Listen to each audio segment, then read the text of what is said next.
We're live streaming right now. Awesome. This is Luke. And Luke, you've gotten to be in a movie that's exciting but scary at the same time, right? Yeah, it is. Tell us about your experience. With filming it? Yeah. Well, with filming it, it was a lot of fun, and the storyline it's kind of crazy about the movie, but that didn't really affect me on how I acted because it's acting, and if it was real, I mean, I'd be freaking out. We all feel like we're listening to a 70-year-old, don't we? You see, you have to understand. No, this is wonderful. I love your experience. So acting is acting, right? Exactly, and if it was real, that would just be horrible, but since it's acting, it didn't really affect me. Well, now how do you separate? Because we all know that a child or any human being is basically a laptop, and all it has is the software that's put on it. And so if you're having an experience that feels very real, how do you separate that from real reality at your age? Well, really, I'm not quite sure. It just, like, it separates on its own. I mean, like, I know that acting is acting, like you said, and everything that's real is just separate. And then there's the real and the acting. Really, that kind of plays its own role, but anything that is in acting, it is possible that it could be going on, like right as we're speaking now. And it's kind of scary about that idea, but it's just crazy. So I guess it must also be nice to see what good behavior and not good behavior looks like, especially if we do it in make-believe and it's not real, which is great. But then we sort of know later in life, maybe this isn't good, maybe this is good, and to sort of know that now. Yeah, pretty much. But the way that I think that the, like, acting and the reality, like I said, it always, like I said, it thins out into different categories.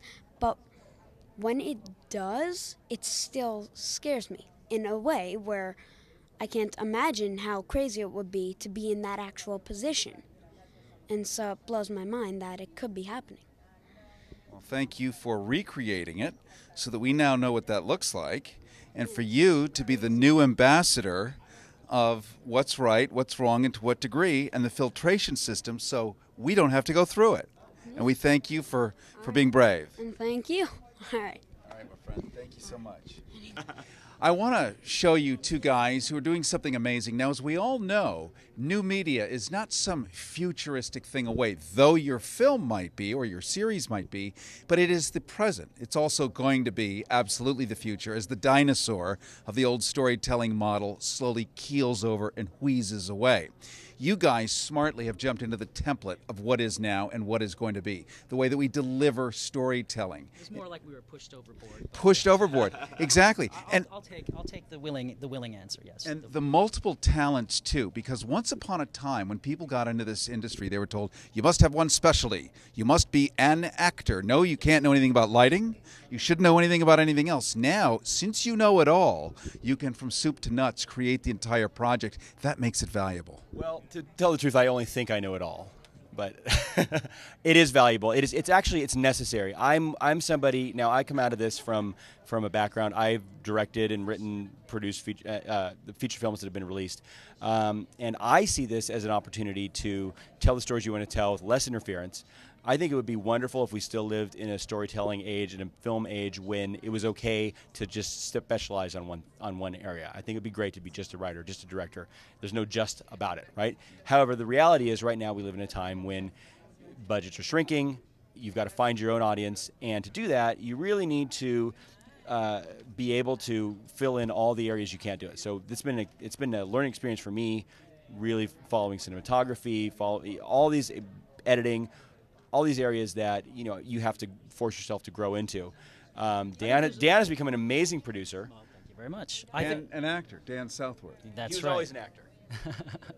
Yes, but I think there's another aspect to that, and that is that you have the availability with all of this technology to go out and take something that's a creative idea or inspiration of yours and actually make it happen, bring it execute and bring it to life. And because you can do that with the technology, because of the how much you can get done nowadays, you don't have to just be the actor. Yeah. You don't have to just be the writer. You can explore, and I think most people will discover they're multi-talented. And I think that's a case when you are a storyteller. You have to be multi-talented, especially nowadays. Let's talk about the story. We all love science fiction. Quick, raise a hand if you don't. Impossible. Nobody will budge. All those hands.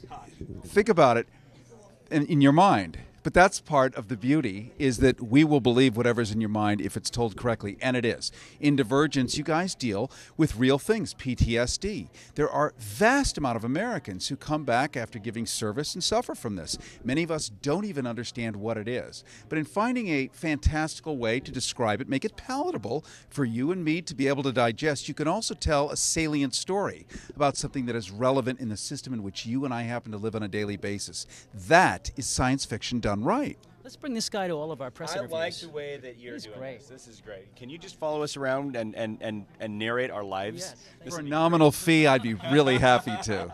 But let's talk about Divergence. Here you have some, potentially prickly subject matter, but you found an entertaining way with a few explosions to make it really feel good for everyone. Yeah, the explosions go a long way. We actually have great martial arts action. We have a lot of suspense. It's more a suspense series than anything. We do like the sci-fi, and it's wonderful to be able to tell a story that's just really a small twist on our own reality, right? There you go. And Dan, you're no stranger to A, martial arts, B, the service period. I mean, you come from a family lineage of that, and you have real and material skills. Well, thank you for saying so. And definitely, my father is my hero, and I love him very much, and probably that's where the inspiration came from to play a soldier. And the best thing that could have ever have happened is that my father has seen the show and he loves it. And so now I can retire and I'm done. I don't need to make any more films. In fact, we'd like to announce our retirement here. Now that we're premiering Divergence, we'd like to announce our retirement from. My pop's happy. He thinks I did a good job. Yeah. I'm done. It's all good. It's good. It's all good. Yeah. Now you know what? Let's stick it out a little while longer. Let's make and a couple more. We could. Okay. We could. Sure. Because people are liking it and all. So for them. Yeah. For people like you. That's what we're gonna do. And let me just throw out an idea here, because as artists, which is what you guys are, an artist who arts is happy. And you guys clearly, I know that's who arts, who commits art, right? Because we have the muses floating around. And if you honor that thing, that appetite you have to express this art, and you're having a good time, people have a good time enjoying your art. And you guys clearly are in love with this. You're not about to give it up. That's right. Well said. I love a good art. Yeah. Well said. Yes, I would agree. Yes, I agree. There's nothing like a good art. Now, when you get to do your thing, right? When you get to make stuff and be creative, that's wonderful. Now, we both, obviously, new media is not yet old media. It's not yet well-funded media. So we have lives outside. Dan is an actor and a stuntman and a rigger, and I'm a writer and a director on other projects, and we do that so that we can afford to do our own projects. And so they're definitely labors of love.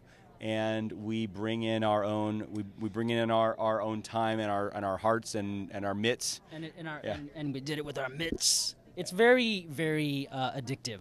I don't think, as much as we talk about how we need to sort of figure out what our schedule is going to be like in the future, I think we both know that we'll be making a lot more of these, and specifically because it's wonderful to go in and be able to be the creator and have some ideas and do it the way you envisioned it should be done, and try your ideas out and watch them either sink or swim. Dan Southworth, it's Southworth. Hey, I'd get an A+ for that. Dan Southworth. Probably some English royalty that might be upset. But we can conclude that and make a reasonable assumption that it's all true, especially when Douglas Horn equally votes yes for that proposition. The film is called Divergence, actually a series. And it's releasing new episodes right now. In fact, we released our 7th episode on Monday, and new episodes every week. You can see it at come to Facebook/divergence.series or YouTube/Popular Uprising. That's our production company. Or what is Divergence.com? What is Divergence? What is Divergence? What is Divergence? You got to go there and find out. What is Divergence? .com. Well, we'll be seeing a lot more of you guys down the road. That I'm convinced. And I'll give you my email so you can contact me for future publicity. Absolutely. Love it. Deal. All right, fellas. Thank you very much. Thanks for coming on. All right. We are live streaming right now from the New Media Film Festival. We are at The Landmark in Los Angeles, California. We're right in the heart and soul of the way that storytelling is being done today. Yes, we still have these massive structures that create these huge, multi-hundred-million-dollar budgeted movies with very high-profile movie stars. Well, a lot of that is happening using new media. We now know that at the age of 30, under the age of 30, people 27 years old, a recent poll was done, and we found that somewhere in the neighborhood of 40% of all people 27 and under have never once watched an entire movie on a television set. That in fact they have it delivered on something that looks very much like this. Or it's on an iPad, or it's on a laptop, but they don't sit in front of a huge appliance tethered to the wall with cables coming out that go to the cable system, and then it goes to their head end in the hub, and then they send you a bill for $150 a month. No, in fact, it's delivered on demand. It's delivered much as a song on iTunes is, and that is the current way. So if the tens of millions of people of a certain age find that is the better way to do it, on demand, when they feel like it, for as much and as little as they want, we are definitely here in the right spot right here at the New Media Film Festival, because this is going to be the future of what the Oscars will look like someday. So let's talk for a bit about a lapse in time. We all love this notion of time travel or losing time and space. I think many people do it, especially in Los Angeles. That may be called a hangover, but that's not what this is about, is it?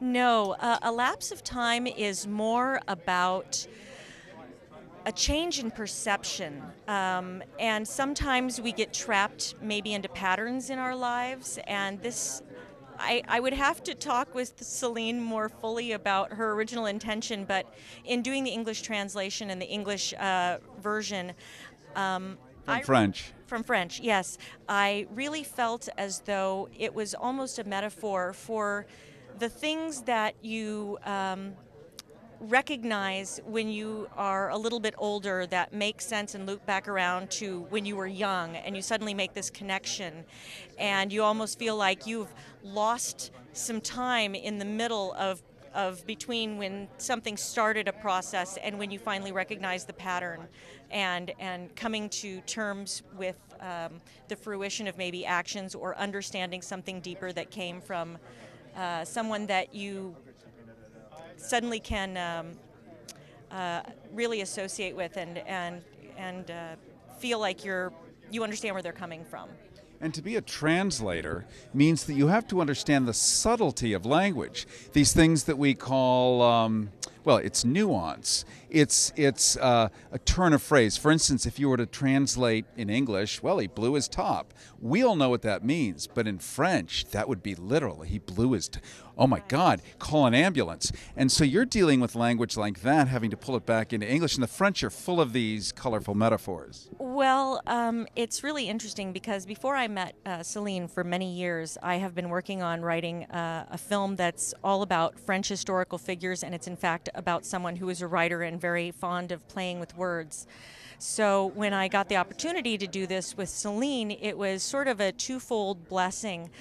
Part of it is that I do speak French fairly well, not great, but the other part is that I understood Celine and I understand stereoscopic filmmaking. I'm also a 3D filmmaker myself. And watching her film, and she sent me sort of kind of a partial translation and the French version, and it was supposed to be more of a myth. It's not supposed to be, you know, Harry went down the street and da-da-da-da-da. Otherwise, that'd be kind of an easier translation. But this film is more of a, you know, out in the universe, there was born time kind of thing. And so it really was more about creating almost a lyric, poetic prose accompaniment to the storyline that you were visually seeing portrayed. So after watching the film and listening to it in French, I sort of took what she was trying to say and wrote something that was more poetic in an English linguistic version than just doing a straight translation. So perfect. Well, listen, we are so glad to have you here at the New Media Film Festival. Shannon, Benna. Yes. And the movie is called The Lapse of Time, right? A Lapse of Time, A yes. Lapse of Time. And, the good news is there is no lapse of time between your success and the fact that it's on the big screen now. So that is a home run. Absolutely. I'm more than anything excited to see this work and also to see the work of 3D women filmmakers. I have a 3D women's community, and so I'm always here to support my stereo sisters any way I can. And I have a 3D gay community, and I'm always happy to support my 3D brothers. So We call them Binocular Brothers. I know that. Well, listen. No, I don't. No, I do. Listen, thank you so much for coming on, and we look forward to hearing another translation down the road. Well, I hope so. All right. Thanks so much. Thank you so much. Michael Simon, you're no stranger to fun and frisky content. In your movie Campus Life, we're dealing with college kids. Somebody vanishes, another one vanishes. We all have to figure out kind of who done it or who's going to remain and survive. This feels shockingly real for so many of us in so many ways. Why has that happened? Have you disappeared before? Often. But I'm now back. So sometimes you feel that way. So it's about 5 college kids, and they start to realize that the campus they're on is not obviously quite what they seem to be, and then they start discovering that they themselves are not what they seem to be. And so it becomes a race to the finish to figure out who they are, where they are, before they actually all get eliminated. So that's the main premise, and it's exciting. It came out really well, I think. So. Well, we've got so many people that are college students right now watching. Oh, good. Well, sure. Okay. And so they, in many ways, are going to relate to this. Okay. Because it's not like maybe when our grandparents went to college, if they did, it would have been, now you have to sit down and study Greek, and then at 3:07 you have to be in this classroom. It really is a different world today. A lot of it is kind of the self-serve pomp and the honor system, whatever honor means anymore today, right? And I think people don't feel really connected to anything. And I think your film, in a way, is a metaphor for this kind of amorphous life that we're all leading. At least I'm giving you credit for an incredible amount of depth. That's really deep. Yeah, thank you. You're welcome. I should have you write do my PR for me or whatever. I'm working on it with some other guys right now. So I just want to add what makes Campus Life so unique is that we created it for the web application JumpView that my partner Ken Waddell and I created. And JumpView is, instead of just showing this movie, in a typical beginning, middle, end format, you watch it now by character. So we've taken the 5 main characters, we break them down, each of their storylines, by time. So you can watch Ari, for example, all the way through. You can watch Becca, etc., etc.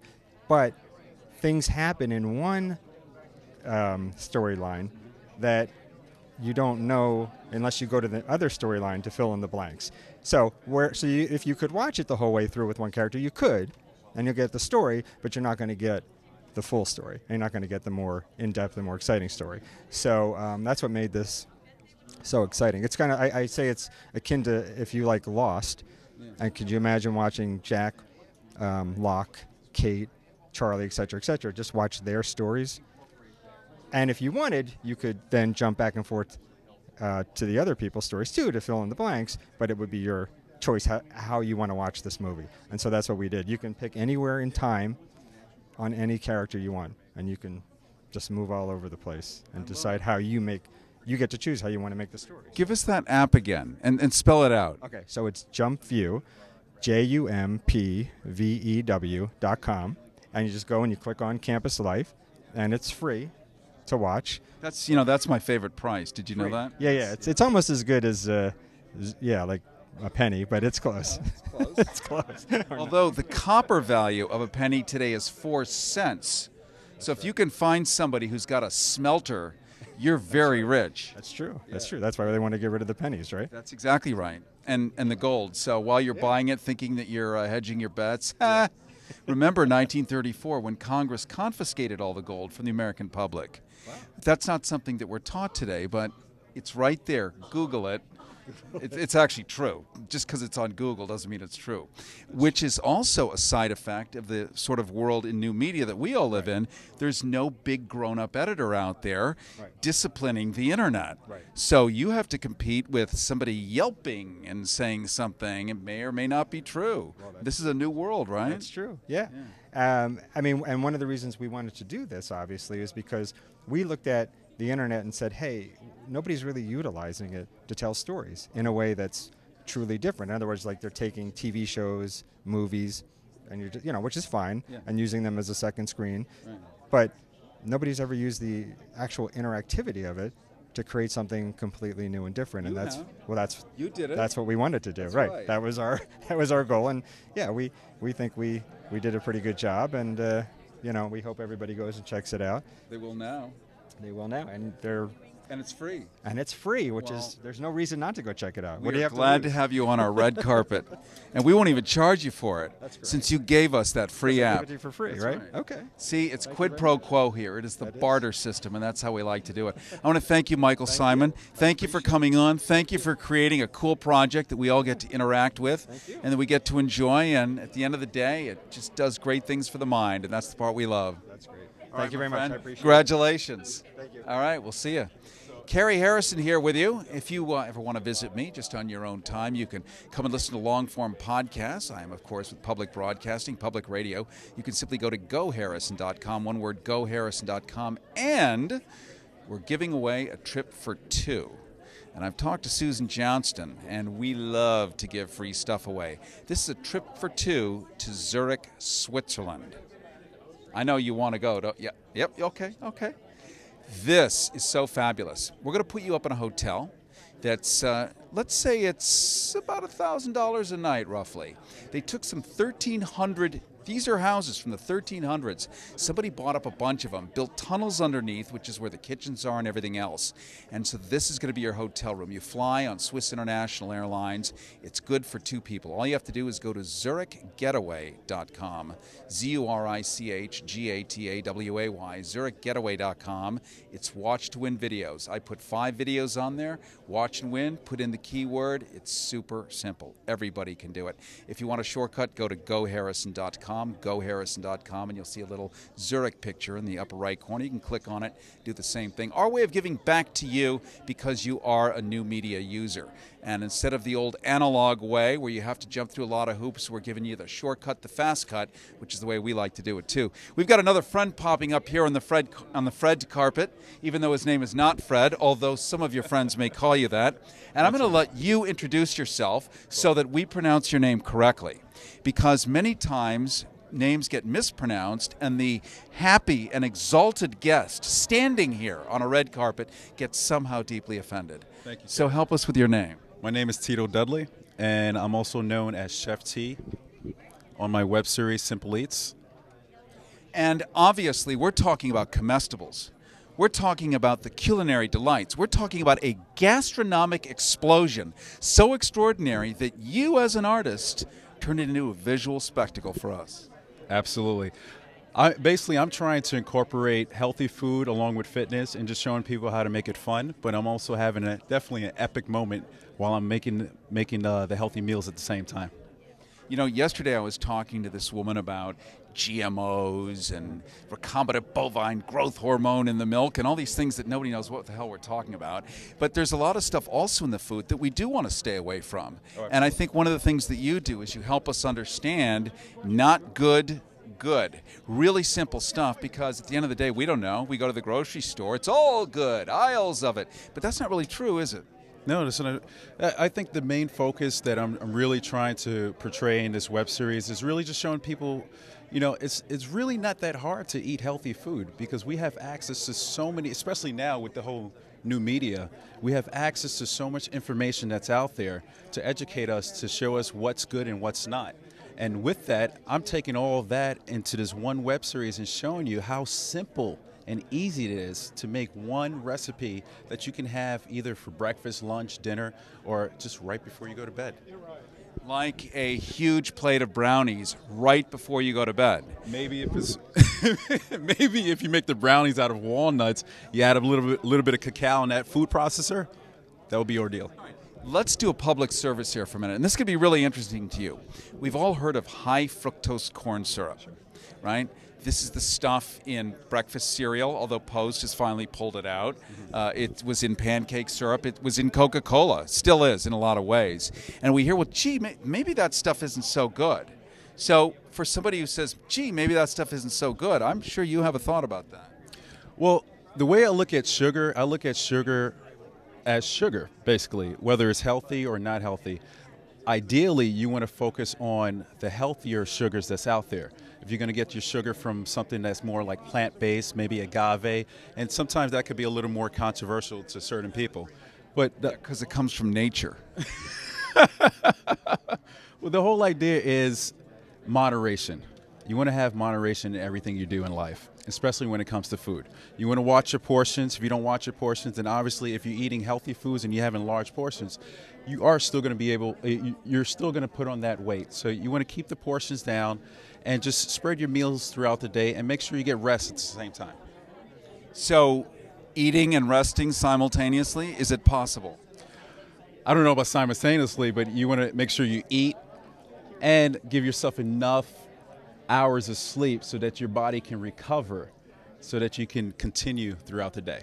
So is it true that if you pull in a lot of calories, we'll just call it food, just whatever that is. If you pull in more calories of food than you do burn those calories, as if it were gasoline, and you were filling a car tank, and you kept filling it, but you weren't driving around a lot, so you weren't burning that gas tank keeps filling up. Until it overflows. So is it the same with food in the body? If you're not actually burning that fuel, the body gets bigger to hold more food until it gets so big that you become a wobble bottom. That's definitely a great analogy. I love that analogy. I love the car analogy. I use that all the time with my clients. But yeah, if you're taking in more than what your output is, then you're definitely going to be gaining weight. So you want to make sure you're out there working out, moving that body around, whether it's walking up the block a couple of times or just standing up and down right at home, using that seat as like a little squat guider, just to sit down, stand up. Just creating movement in the body is what we all need, and that's an issue I think a lot of us are having nowadays. Is because of the technology, yes, it's great, but it's creating sort of this illusion amongst people that everything is at our hands and we don't need to move because we have access right at our hands to do whatever we need to do. But if we create that movement and still use the technology, we can actually produce a lot out of that. We just found a great way to make people want to watch your videos. It's one thing to say, oh, it's wonderful, you must see it, oh, it's great, we loved making it, the usual stuff. Sure. And then instead, we actually ask you those probing questions where you actually have to talk about the very stuff that's in your videos. Sure. Now we know that you actually get it, that you're authentic, that you're the real deal. And if we watch your videos, we're going to actually get something out of it. Absolutely. So you just got a home run. Thank you, Cary. All right, my friend. Absolutely a pleasure. Yeah, my pleasure. Definitely. Thank you for being here at the New Media Film Festival. Thanks for having me. Yeah. All right, my friend. Great. We'll see you down the road at the gym, in the car dealership, somewhere, I'm sure. And you're the director, we can tell by the glasses. Oh, right. Am I right there? I don't even need them. Yeah. Yes, you do. And we're talking to Adam Cushman. And The Whipping Club is the film. And earlier on, about 45 minutes ago, we talked to one of the little stars. And he gave us the 411 on what's going on with this film and how, as an actor, he was able to separate some of the more roller coaster rides of it from reality, which is really extraordinary. And I want to give you an unsolicited compliment as a director. Many directors would manipulate the emotional state of a child, but you did not. You did not. So he walked away unscathed and enlightened by the process. That's kind of huge. Yeah, it is. I think, first of all, Luke is a terrific young actor, and he brought a lot to the role. But no, I agree. It's, when you're doing something like this, it's a 2 to 3 minute piece, and you have to achieve a lot of emotion and intensity, and make people afraid for the kid, and obviously make people want to read the book. But that's a really tough thing to pull off. And again, I hope we were able to do that. I think we were. But to me, it's all in the casting, and so Eric and Luke were the ideal people to do that. And give us the quick upload. Let's just pretend that somebody hasn't seen it yet. It is possible. By the end of this interview, everyone will have seen it. But let's just pretend there's a couple of people who haven't. What's the storyline about? More or less, it's set in late 1960s Ireland. The story is about a woman who gives up her child for adoption, thinking that he's going off to a better life in the United States, and learns that, in fact, he has not, and that he ended up in a very abusive orphanage of sorts, and then decides to go after him. And so he has gone after. And to not spoil the ending, but I'm guessing you're taking people on quite Mr. Toad's Wild Ride without Disney. Well, that's right. It's it's a very dark novel. I mean, it's what made it into the short that we shot is just a fraction of what's in that actual chapter. So no, it is not Disney by any stretch. No. I meant the Mr. Toad's Wild Ride part. Oh. That part's Disney, but it's a wild ride. And you know, it's interesting. We have tens of millions of children who have grown up in these kinds of atmospheres all around our planet. There are 7 billion, 1,000 million people on this planet. And if you imagine the percentage of children that go through these traumatic experiences, it's a way for a lot of parents and children to resonate with something. So they're important stories to tell, because if we never hear it, and we grew up like that, we think we're crazy. We do think we're crazy, and we never quite get the coping skills. So whether you intend it or not, you're actually giving a bit of a permission slip to be part of a larger family and know that there is a reason, and there is a solution too. All right, I agree. And I agree with that. And I also think that the novel does a great job of looking at how these decisions can be very hard on the parents as well, and what it's like when your heart is in conflict with itself like that. And so we tried to get some of that in there too. Well, you wrote it. Yes, you did. Come on in. Come on in. Let's say hi. Do you mind if she steps in front of you? See, chivalry is not dead. There is a fine example. Adam Cushman, gentleman.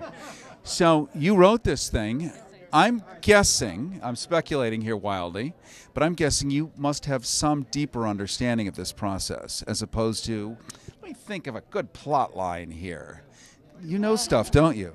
It took me 8 years to write, rewrite, research this novel. It takes place in a foreign country, so I had to learn the flora and fauna. I had to know if seagulls fly over Dublin at 4:15 on Saturday afternoon.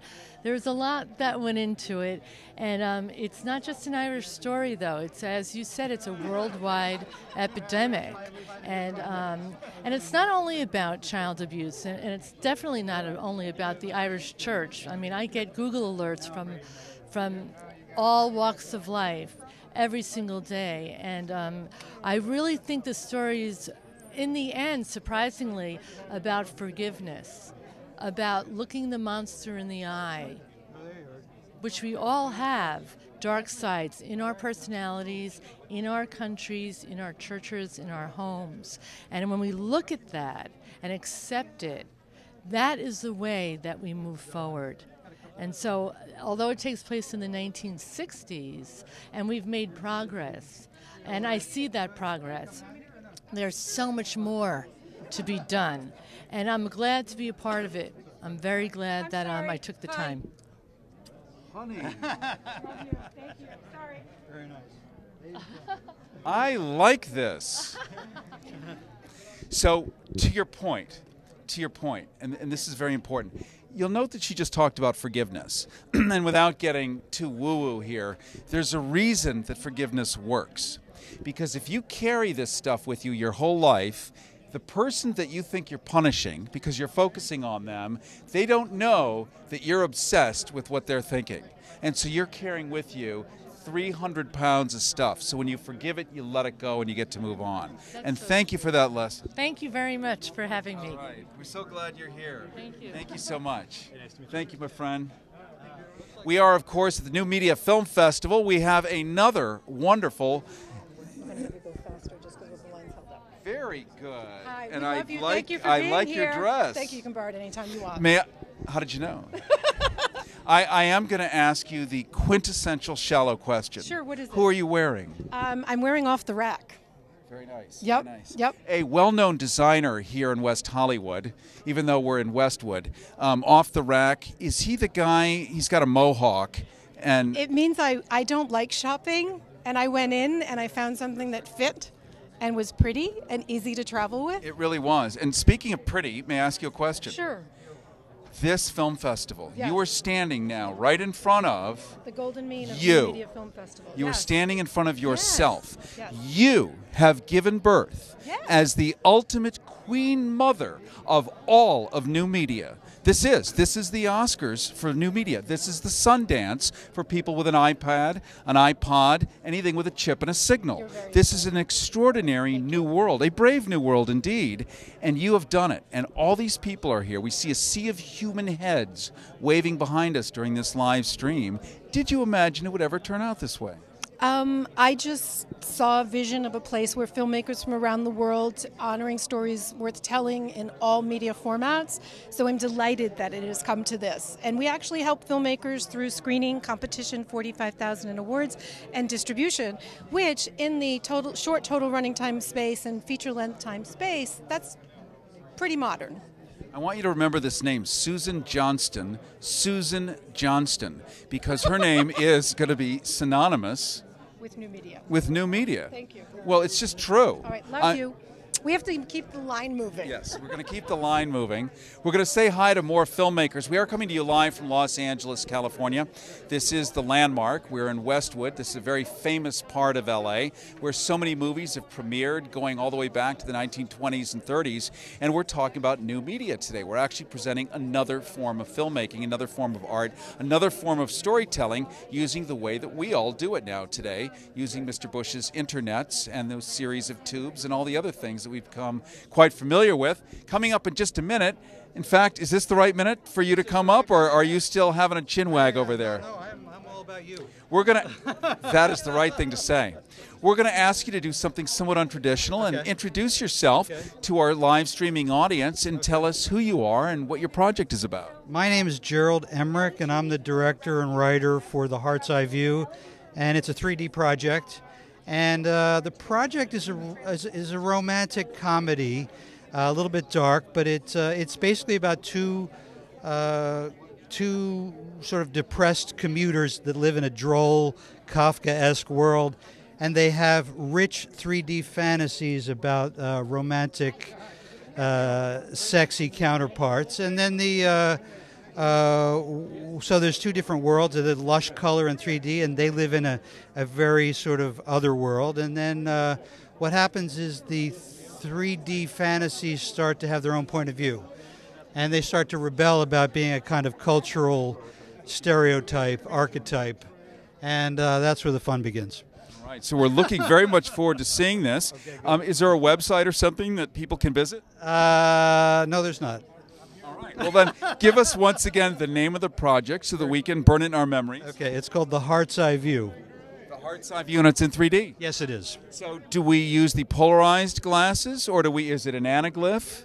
You will need the whatever, I'm not sure how they're showing it here, but yeah, I think they'll have glasses, right? Otherwise, you're screwed. I am screwed, yeah. They know it's 3D, so it's a 3D block, so yeah, so it'll be good. Well, I'm a huge 3D fan. Really? That's why I knew to say anaglyph or polarized, active or passive. A little, I know. Just a little. Well, listen, thank you so much for using this wonderful technology, and thanks for making an entertaining project for us. All right, great. I'll see you there. Bye. All right, my friend, I'll see you inside. But you are happy because you're filmmakers with a film on the big screen in the middle of Los Angeles, California. At the best theater ever, the Landmark. That's right. Hello. We were just talking earlier. I was monologizing earlier about how this very place, this area, is where so many movies have premiered since the beginning of film. I mean, this is really it, and you're here doing the same thing today. And what I think is extraordinary in your Elegy for a Revolution, in your film, is that we're now seeing people retelling stories from history using modern media. In other words, the way to get it out to somebody who actually cares is to get it out to somebody who actually cares. Is that part of your idea? Absolutely. I mean, we did incorporate some authentic news footage from the 1970s about apartheid, and then we combined and we had to create South Africa here in LA. So it was some movie magic tricks but we authenticated, the look. I believe I've never been to South Africa. This guy we had to follow his. Did we do it? Perfectly. Yes, it was. Help us with your name. Van Zyl, Paul Van Zyl, born and raised in South Africa. Came out here to Los Angeles many years ago and went to the American Film Institute in 1984. Graduated in 1984, and Chris is. When were you there, Chris? Through the AFI. Right. So, through the AFI alumni. So. And the beautiful lady here, who I just bashed with my fist in the microphone, that was not in any way to push you out. Down. Get him back. Yes, but I want to invite you back in here because we got to say hi to Paul and help us know who you are. Not enough of him. Yeah, say that to him off camera, huh? I'm Stacy Ekstein. I'm the producer of the film, and I'm very excited to do it. I'm very interested in social justice topics that are interesting too, with the real story, and this was one that I was lucky enough. Chris and I have a production company together. He's a cinematographer, and he and Paul came to the project with me. And it's based on, I should mention that it's also based on a book, Elegy for a Revolutionary, and true stories. And Paul was also involved in the movement, and it's about the apartheid movement, and two guys that get involved, and they mean well, but they end up resorting to violence and get into trouble. Yeah, and we wrestle nowadays, whether it's Occupy this or that. Should we be nonviolent? Should we follow Dr. Martin Luther King? Should we follow Gandhi? Should we follow Henry Thoreau? Sit by a pond, throw a rock in there, watch it ripple, and have deep thoughts. Right. Or should we get all pissed off and run screaming and yelling down the middle of the street, which is what we want to do. Right. Because we are upset, we are inflamed. But I think in your film, you actually reveal that the way that works best is... Come on in, you're on the spot. Well, there's really no true answer, but if you have your neighbor who's throwing his dog's crap into your backyard, you literally have to do something about it, and it's the choices you make. And you're between a rock and a hard place. You're between the devil and the deep blue sea. So you need to do something. It's just how you approach it and what you do. And it's a hard question to answer. I think it's great that you're talking to younger people using new media, because so many younger people have a real material struggle.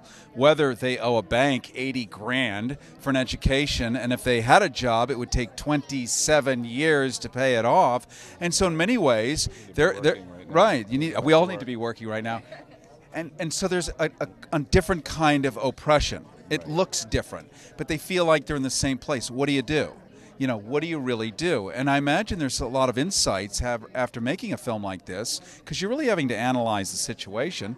Any, I'm not going to put you, I'm going to put you a little on the spot. Any sort of life lessons you got out of doing this?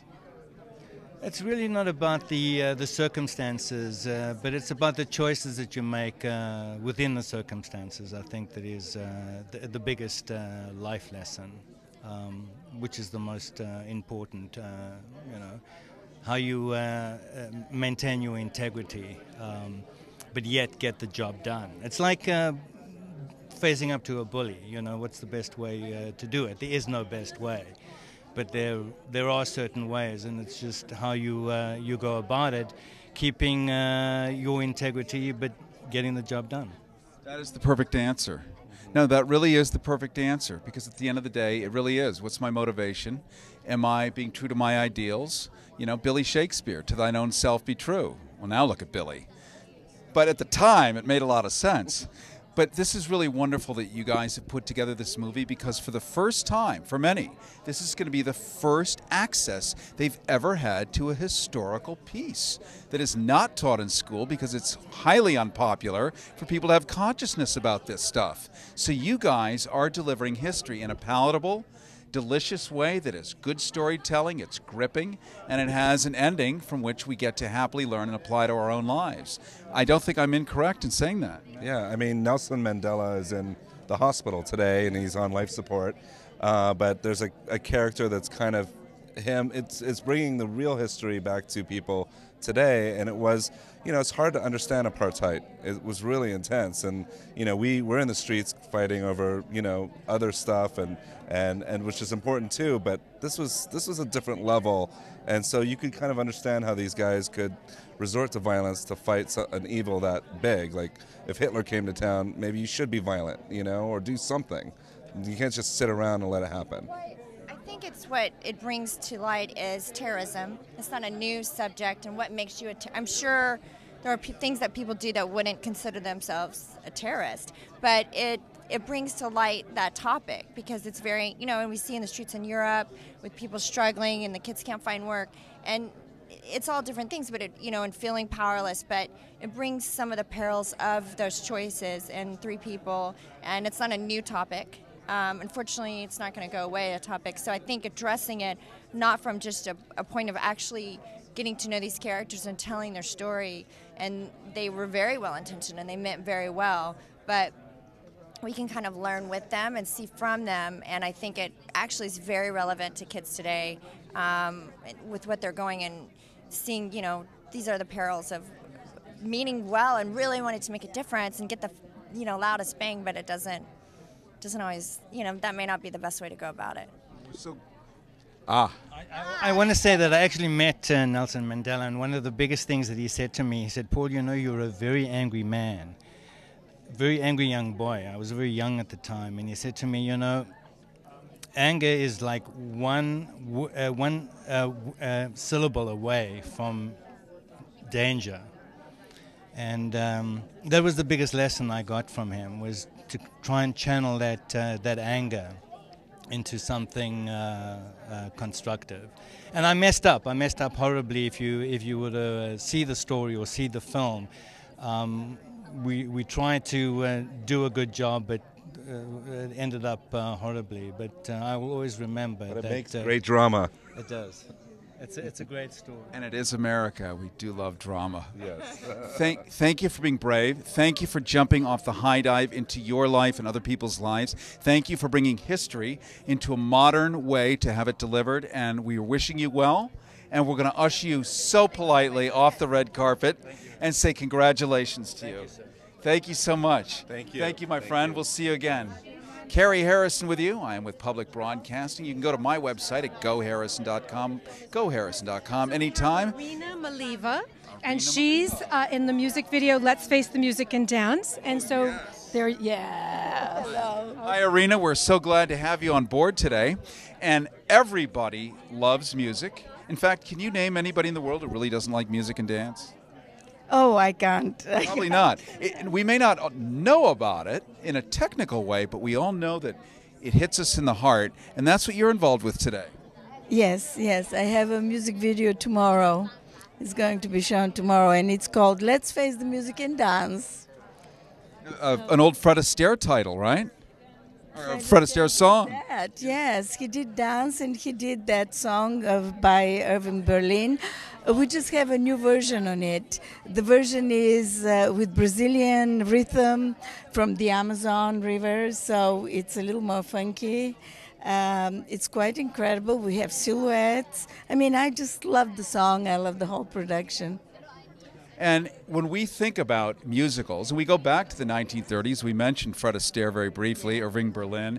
This was the template of getting people together, especially during a depression, is giving them these fantastic and amazing ways to watch people express themselves through movement and sound. We really had it was new, talking pictures, right? 1929, so this is in the early 30s. And you've taken that and cultivated it today using modern technology, using the greatest choreography, right? Passion and Brazil. I mean, who doesn't love that? So I'm guessing we've got some real spirited stuff happening. I would say so, really. Yes, I just did a show at the Hudson Theatre, which was based on my CD, the release of the CD called Illusions. So this is part of the CD and part of the show, Illusions, and it's Let's Face the Music and Dance. It's about let's be happy at this moment because we don't know what happens tomorrow. That's right. Well, those are great words for us to live by, and I want to thank you so much. Is there a website or somewhere where people might go check out Let's Face the Music and Dance? My website is Irina, irinamaleeva.com, and it's also on YouTube, on Facebook, the video, and and the CD is being sold on iTunes and CD Baby. Thank you so much for joining us today here at the New Media Film Festival. Thank you very much. And we wish you well. We look forward to talking to you again. Thank you. All right. Well, thank you so much. And as you can see, we have such a wide spectrum of entertainment going on. We have stuff with social consciousness. We have music and dance. We have stuff that has double meanings. We have science fiction. We have it all going on here. This is the 4th annual festival here, and of course it's taking place in Los Angeles, the heart and soul, the birthplace of all things entertaining, the media capital of Earth, and that's why we're live streaming to you today from the New Media Film Festival here in Westwood, California. We have one of my favorite things. Am I allowed to say hi to beautiful women? Yes, yes. Well, okay. I always get permission. You don't want to accuse them of being that. You just have to say please. Okay, how do you do? I do fine. My name is Cary Harrison. Hello, Cary. And you're Amanda? Eliash. Amanda Eliash. Yes, and this is Justine Glenton. Justine Glenton and Charles Eliash. Charles Eliash. Why don't you slide down this way? There we go, and we'll get you right in our view. We are live streaming right now. Are you? All over Earth.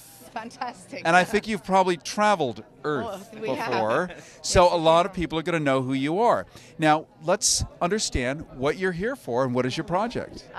My project is The Gun, the Cake and the Butterfly, which is a film about myself and my childhood and up to the present day.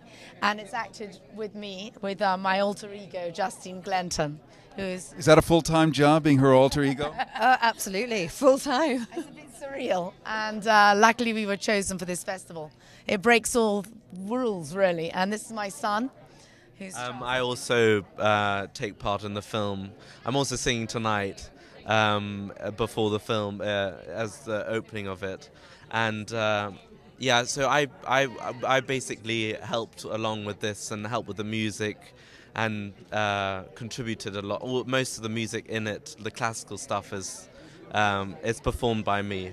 What's your instrument? Well, I'm an opera singer. That's a hell of an instrument. I also play the piano as well. Yeah. I mean, you know, this is kind of squeeze in. If we could find a way to do that. Let me stand in the middle. How's that? Yeah. All right, we are live streaming. It gives us license to just really muck it up all the way through. You just want to be between us.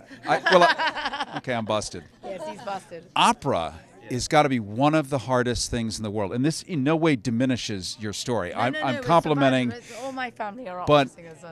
Yeah, right. To be able to replicate tones with such extraordinary precision.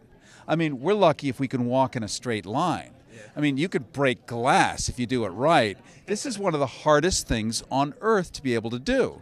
So I'm guessing your story has the same kind of tightness and complexity throughout it. Did you like that as a segue? Yeah, that's very clever. That's very intellectual. Yes. I'm very impressed. I mean, yes, it is complex, and it is funny in some bits, and it's heartrending in others.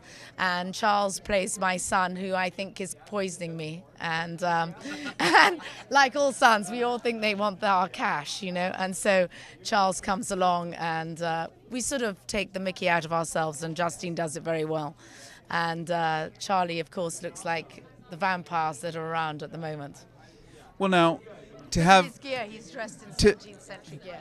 To have... You might be able to see it properly, but he's wearing tails. Yes, he is. He and looks like Chopin. With a, skull and crossbones, comfortable velvet slippers, and to have Mumsy accuse you of trying to off her, I mean, that's a brutal thing. Oh, I don't know. It's sort of taking the piss out of all of our daily lives. And that life is something which you have to laugh about all the time. Exaggerate, laugh. I mean, this is what you do as an artist. You exaggerate what happens outside. Quite true. And as an actor, we used to say actress, but I get slapped if I say that. As an actress, wow, that was fun. It's been like 10 years since I've been able to say that word. As an actress, you actually get to replicate one of these situations. so you actually get to live it without suffering the consequences of it. That's the difference. Like you have. It's a bit like the Kardashians, only it's the Ellie Ashes. So what's this experience like for you? It's absolutely amazing. It's been a real journey because we started with the play and then it went on to a film. So it's really expanded and grown. It's been amazing. Well, we're very much looking forward to your success. Continued success with this. Welcome. Congratulations. You're at the 4th Annual New Media Film Festival, and you know what that's all about. Yes. This is the Oscars for the new media set. Exactly. This is Sundance for the not-so-yet grown-ups. So it is the future. Well, thank you so very thank much you. indeed. Congratulations. Goodbye. Lovely to meet you. Thank you. You too. Bye. Be well. Thank you. All right. See, I'll be looking forward to your golden tones. We are, of course, at the New Media Film Festival here in Los Angeles. Another friend is walking up, and we're asking, untraditionally, since we are live streaming, you get to introduce yourself and tell us about your project. I'm Joe Safranco, and I helped produce and acted in Can't Stand the Rain. I'm Lily Fuller, and I also produced and acted in Can't Stand the Rain, which is a music video. All right. Well, we've got people watching right now saying, great, what's it about? So have you heard of the band The Rescues? Yes. You have? No. Okay, I was going to say, you just lied through I'm just trying to be amenable here. But that's not to say that 80,000 people right there have not heard of it. Exactly. So The Rescues is this amazing vocal indie rock band in Los Angeles. And they made a song called Can't Stand the Rain, and we approached them with the idea for a video, and the video is basically about 3 sad, overworked vaudeville performers. And we sort of see them in the doldrums of their vaudeville job, and then we mirror that with reality, quote unquote, of a restaurant chef, an office receptionist, and an aspiring model. So we kind of mirror the worlds of this crazy vaudeville world with something Sounds like any day in LA to me. Yeah, exactly. And it's a dance music video too. So there's dance sort of connecting the whole thing together. It sounds kind of a crazy idea, but do you think it's a crazy idea?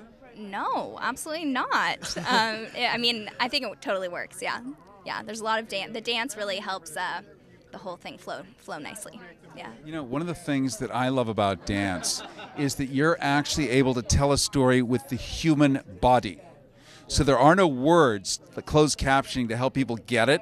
It's like you have to really pronounce the words with your limbs, with nuance, with a twitch, with an eyelid, you know, with a bicuspid sticking, whatever it is you're doing, a pinch of the buttock, whatever it is, you're telling a full and complete story with no aid except possibly music. But then if you screw up the storyline with the music, we lose place. That has got to be really hard. Yeah, I mean it was challenging, but I don't know, we figured it out. We both we went to USC, both of us, and we were in a dance theater company called Boomcat Dance Theater, where we did storytelling through movement, basically. So that's what we kind of put into this video. So it was our first time kind of doing filming what we have done on stage for so long. So it was an interesting challenge. I imagine you weren't anticipating ending up at a film festival, were you? No, it was just something we wanted to do. We loved the band, and so we just approached them one day, and like Lily was saying, we wanted to do something with dance in a music video that wasn't your typical hip hop or most of the big music videos you see with dance, they're very commercial pop type dance, but this dance is a little more. Like Lily was saying, it's all kind of it's story-driven dance. So it's more like movement, I guess you could say. But it's fun. Well, you're taking us back to the Australopithecus, our great-great-great-great-grandparents, which is how they communicated. Right. But the thing is, it works. Yeah. I mean, it works really well. Yeah. And so you're doing something that you guys actually know works really well. Did you have to study sort of the science behind that or the psychology? Or did you guys just know, well, that really works? Well, it's interesting because the company that we are a part of, we have no words. It's all through dance, but we write a story, we write a script basically, and then we figure out how to tell it through movement. So it's exactly what you just said. We have to figure out how to say something without any words, just through our bodies, and it's just interesting how our bodies can communicate something without saying words. So that's, yeah, exactly what we do. There may be people watching you right now that would love to communicate with your bodies without saying words. But we're going to leave that up to the other side of the screen where you get to watch them, and it's none of our business what they think. Isn't that true?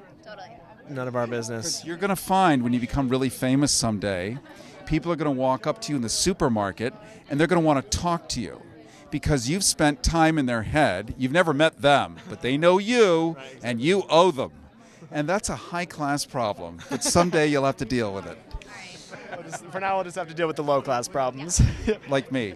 All right, thanks for coming in, Brown, you guys. Congratulations. Thanks for being at the New Media Film Festival. Thanks a lot. All right, be well.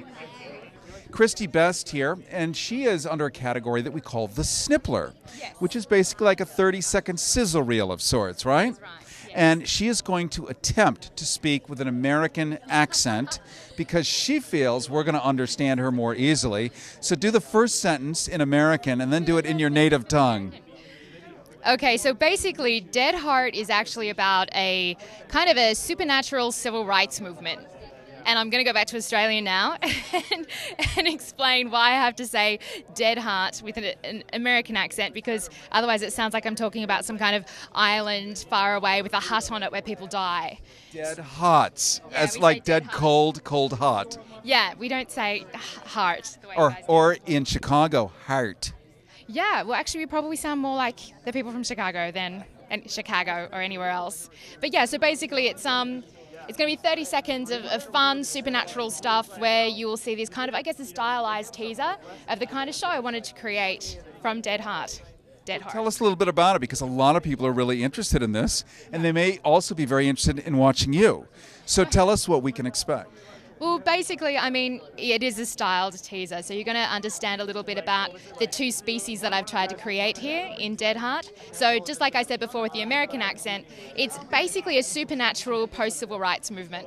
So I was inspired by some race riots that unfortunately occurred in Australia, as well as kind of dating back to some stuff that went on in America, like the Little Rock Nine, and so it kind of really draws from all those events. And I felt that it was a great way, I guess, to educate teenagers by stealth, which, you know, we're all trying to do these days in terms of discrimination, using vampires and my own species that I made up called the Tuatara.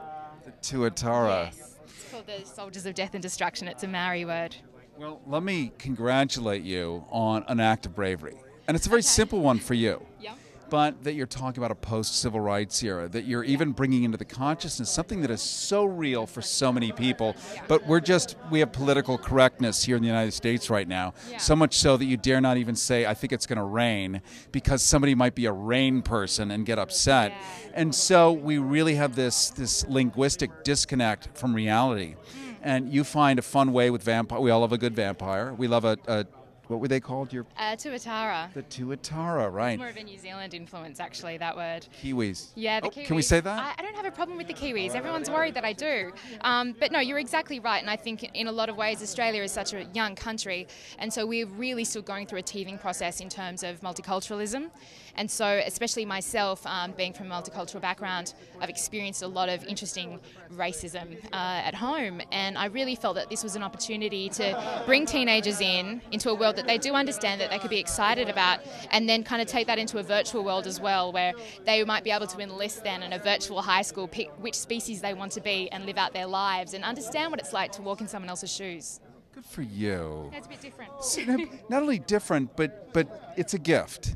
It really is a gift for the rest of us who really feel a soothing emollient to the particularly troubled spirits that we have in nobody actually ever talking about this. So we all think we're crazy. Yeah. So thank you for giving us a good time, showing us you, and creating a great story. Great. Thank you so much. All right, well, thank you. It was lovely meeting you. It was lovely meeting you, too. Best of luck. All right. Thank you so much. We are, of course, here on the red carpet at the New Media Film Festival, 4th annual here in Los Angeles, California.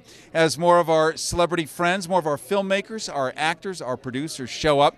We're doing something somewhat untraditional today in that we are live streaming right now all over the place. We're live. We are live. So we're asking you to quickly tell us who you are and what project you're with. Randy Morgan, Your Number's Up, short film. And what is it about, Randy? It's about 7.5 minutes. That's all we need to know. But maybe there's more. An unlucky loser spends his last dollar on a single bet, only to wind up in a worse position than he started. So, Missionary or doggy? You'd have to ask him. He's out back in the alley right now. I think if you got $10, he'll answer that. It's good to know what somebody's price is. I hate wasting time haggling, don't you? Good people just tell you right up front. Give me $10. It's like that. So this is going to appeal to people who have a gambling type nature, I would think. People are willing to take some risks. And making a film, making a project is risky to begin with, isn't it? Absolutely, and I'll never divulge what was spent on this project. I'll end up in divorce court tomorrow, so there you have it. So give us the name again so that people can research it and look it up and understand it and see it. Yeah. Your Number's Up. Do you have a website for it? Yeah, if you go to, well, that one's dead. Let me think of the other one. I'm a great interview, huh? What do you think of this? Actually, this is a good interview. Okay. You have no idea. All right. So are you burnt out yet? Or Not at all. I mean, we could go on for an hour. It's up to you. No, I'm going to get out of here. Fanclubfilms.com. That one's live. All right. So you guys hit that up. You can find the short film, links to a couple of other features I've written and directed, blah, blah, blah. Done some television work, and the list goes on. We like him. You're fun. All right, dude. Well, we know then that your project's going to be fun. It's going to be fun. All right, my friend. Thank you so much. It's got a midget, so look out. Well, I don't know what to say about that, except I'm glad. Actually, we have in Culver City here in Los Angeles. Culver City is an area where Sony Pictures is now located. There is a hotel there where maybe if you saw a movie a bunch of years ago in the 1980s called Under the Rainbow with Chevy Chase and others. It was all about the Munchkins from The Wizard of Oz. And they have in the front window next to the restaurant a little homage to the Munchkins. And apparently they were all holed up in this hotel. And there was a tunnel underneath, which apparently is still there. It's not open to the public, but it would go all the way into the studio. And they used to usher them by the hundreds underground to make the movie The Wizard of Oz, because apparently letting them loose in the streets, they thought something would happen or something wouldn't happen. We probably will never know. We've got another guest coming up here. We are live on the red carpet here in the New Media Film Festival in Westwood. And we're asking, because we are live streaming right now, we're asking you to pretend you're closed captioned and tell us your name and the project you're working for. My name's Damien Poitier, and I'm working on Divergence. Oh, we talked earlier about Divergence. I was supposed to be here earlier, but LA and traffic, you know how it is. Are you related to Sydney? Sydney who? I don't know. Oh, okay. Well, given that the age group watching online may be a little less mature, we should say there is an amazing actor by the name of Sidney Poitier. I've heard of him. Yes, I have heard of him. Yes. So is it reasonable for me to extrapolate through the conversation, although you may just be really educated and have heard of him, but possibly you've met him before? It is very possible that I've met him before, yes. This is a treat. I was actually just talking to Stanley Kramer's widow and daughter the other day, and guess who's coming to dinner was just on, I think, Turner Classic just a few days ago. So your father? No. Grandfather? Nope. Uncle? No. Brother? No. Anyway, there are great actors out there, and I think I'm standing next to one right now. Would that be a true statement? Well, we're getting there. It's always a process. Tell us about what you do. So I was working on Divergence, and in this one, I play a ex-vet who's the best friend of the lead character, played by Dan Southworth, who you guys saw and you talked to earlier. And he's, you know, with Dan's going through PSTD, so I'm kind of the guy that he comes to whenever he's having issues and kind of helps him focus and everything like that. And you know, it's a very complicated tale, and I can't really describe to you what happens without ruining interesting plot points. But let's just say that I'm there, then I'm not there, then I'm kind of there some more, and then I may or may not be there. Like your postman. Yeah, because there's a whole bunch. Or a job. Right. Yes. Oh, yes. Jobs are always there. They're not there. Do a lot of floating around. And to remind us, because if you didn't see the earlier interview, Divergence was about a guy with PTSD, and we had a little bit of lost time or time travel and things of that nature. There's a science fiction element. There's a science fiction element. It's lost time-ish. You know, it's got a, like I said, I don't want to give away anything by telling you what it is, but it's a very interesting concept. It's one of those concepts you watch and you go, why didn't I think of that? Especially if you're a sci-fi fan. They did an excellent job. Douglas planned an amazing tale, and I'm actually really enjoying being a part of it and just figuring out what's going on myself. So. You know, it's fun when you're an actor and you really enjoy the craft that you do. Some people, like any job, it's just a gig and they have to go to work. We all have to go to work. Some people get to go to work. And you look like one of those guys who gets to go to work. I definitely get to go to work. The working part is getting the job. The actual job itself is the fun part. That's the reward for the work you've put in. So. And then holding on to it. Yeah, that's any job. Yeah, any job at all. You know, you have to continue to raise your level of if your performance level or your level of whatever it is you're doing to continue to obviously get the jobs and get the next job and continue to move forward. You know, it's funny. Somebody may be sitting in Iowa right now, and maybe you're sitting in Iowa right now. If you are, tweet me. If you're sitting in Iowa, we're actually talking to you right now. If you're in Iowa watching, you're in Iowa, directly talking to you. You think from watching television that these guys, you know, eat it at cafes in a place called Hollywood, Hollywood has these restaurants where all the stars hang out, all the actors, and they eat there, and their agents come by and sit down with a cell phone and offer you 60 scripts to review, and you just pick the one you want, and you've got 8 movies going simultaneously, and they just think it sort of happens like that. But in fact, you work your ass off. Well, there's a large degree of, you know, it's all about, they always say it's who you know in Hollywood, and it really is. There's a large degree of networking involved in any kind of undertaking like this, and it's, you know, there's a community of filmmakers, so what you want to do is you want to actually make yourself known as a valuable commodity in the community, as someone who's easy to work with and someone who's easy to get a hold of. You know, so you want to make sure they can get a hold of you, that you're easy to work with, and having a level of talent also is helpful in making and establishing, you know, yourself as an actor. So that you can replicate human behavior precisely and in a way where I actually forget that it's you, Mr. Poitier, and see somebody else. That's pulling it off. That's a real heist. Yeah, that's when you're really actually, when you get into the truth, you know, there's, who was it? I can't remember who said it, but someone said there's performers and then there are personalities. So, you know, some people, and sometimes they're both. Like Will Smith, you know, he can perform or he can be a personality. You're just seeing Will Smith on screen, or he can be someone else. It's like Tom Cruise. It's Tom Cruise walking in a room. It's Tom Cruise walking out. Now he's wearing a German uniform. Now he's sitting on the crapper, right? But it's Tom Cruise. Or Michael Douglas dressed as Liberace, kissing Matt Damon. It's Michael Douglas. But they're there, and you believe. It's like Shia LaBeouf. You know, you believe him in anything he's doing. Well, it's always Shia, but you normally I do. Well, normally you do. That was and Rob Lowe. Right. That was a moment I will never forget. I don't know if you've seen this thing yet. Behind the candelabra. It's on my DVR. I haven't gotten a chance to sit down and watch it. Just wait. Okay. You'll know exactly what I mean. And we're not reviewing a movie. We're just pointing something out. I want to thank you so much for coming on today. I want to thank you for offering Acting 101 to everybody, because we simply don't know. Yeah. It's all in what works for you. Mostly it's what works for you, and then what works for everybody that you're trying to work with.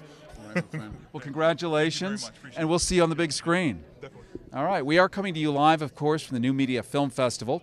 We are in Westwood, part of Los Angeles, California. This is the area where since the 1920s and 30s, all the great movies have had their premieres right near here, all the movie palaces. And we have more folks here coming up the red carpet as we talk to people who are great filmmakers, who are directors, who are producers. And we're doing something unusual today, only because we are live streaming. And I'm going to break that fourth wall and the fifth wall and the sixth wall, whatever that's supposed to mean. Normally, when we do television, we would cut away to something, and then we would have producers run up and say, "What's your name?" And then they would tell me, and then I would magically know everybody who comes up. But since we are live streaming, and we want to make this transparent and very real for you, we're actually letting it happen naturally as it would in real life. So I know. Hi, everybody. It's a miracle. So give us your name and tell us about your project. My name is David Gordon, and we are here submitting Leaps and Bounds, which is a web series, but in this particular festival, we submitted it as a sizzle reel, and we're hoping to see what kind of excitement we can generate about the show, and then maybe finish the series and get it on TV, or certainly on the internet at the very least. Now, Jennifer, who's sitting in Kansas right now, she said a sizzle reel. A sizzle reel. Now, you know, I know, but let's help her know what we mean by that. Okay, a sizzle reel is a highlight reel that shows a lot of the best moments, and in this case, it's a show about dancers, so a lot of the most exciting moments, physically and emotionally, that are really the crux of the whole show. Clubs. And you brought with you your creative comrades here, or CCs as we call them in the business. And tell us who you are. I'm Mark Bedard. I was co-writer and a producer. And what else? I know. I just wanted to see what you would do. That was really good. At next to you, come on up. That's Tom G, which is short for Giannakopoulos. This thing on. I was the now AD and a co-producer. So Jennifer in Kansas, you're the AD. Now she knows what ADD is, but she may not know what AD is. So assistant director, and basically keeping everybody on schedule and kicking his ass. Now, in the chain of command, is that how that works? That's pretty much it. Oh, these guys hold my feet to the fire. So when we're out shooting, yes, as you can see, yeah, we're going to look down now. As you can see, this one, they really held this one down. And I was lucky to make it tonight. But these are the guys who helped me make my dream come true. So in a quick nutshell, tell us about what we're going to see when we watch this video. We know there's a sizzle reel, so we know we're going to see, a highlight of the gist of it. But can you give us maybe just a 31-second synopsis? This is a story about a girl who teaches a dance class and loses her job, and as a result of that has to reinvent herself and decides, because of the predicament that she's in, to finally move forward with her dream of making a dance company. And that is on the good side. The bad side is, or the difficulty is for her, that she has a boyfriend who's in a lot of trouble. And that boyfriend makes it difficult for her to move forward, and of course their relationship is at stake. And she's at a crossroads in her life, and we go through that with her and watch her dream blossom. All right, just like everybody's real life. And it really is. Thank you guys for coming on. Thank you for making a fun film. We'll look forward to your sizzle reel. And congratulations for being here at the New Media Film Festival. We are streaming live. As I said before, we have more people lined up. It kind of goes back about a half a mile. We're going to rush them through a little more quickly so you can see more faces, more smiles, and more content. And because we are live streaming right now, we're... Live streaming? I know. Cool. I know. And in a good way, not in the painful way known as dyspareunia. And we're asking people to give their names and tell us just a little bit about your project. Okay, my name is Rob Bruner, and I have a web series here at the New Media Film Festival called Between Jupiter and Mars. This is my lovely wife. Hello. Judith Heather. I have a song that I recorded, which is playing in the first episode. Which is the one that we're going to see. And quick synopsis, 23.7 seconds. Yeah, my elevator pitch. This is a show about a top talent agent who accidentally goes and sees a psychic, and she tells him that he's gonna get cancer and die unless he immediately quits his job and becomes a manager. But he can only be a manager for the misfits of Hollywood, people that nobody else will hire. And maybe you'll give out his name because there are 80,000 people who want to know right now, looking for that manager, right? Yeah, that's right. Well, congratulations. Well, thank you very much. And we're so glad you're here. And I'm not giving you the rush, but as you can see, they're queued up. But we're really happy you're here. Give us the name of the project again. Between Jupiter and Mars is going to be online July 5th, so watch for it. And it's Googleable. Between Jupiter and Mars, it comes up. It will come up, if not now, very soon. Yes, that was goading him into getting it online for you. And you'll be singing the opening number, right, in the beginning? Not the opening number. My song does play in the first episode, but you can find the info on robbruner.com as well. All right. Thank you so much. Congratulations on being here at the New Media Film Festival. Thank you so much.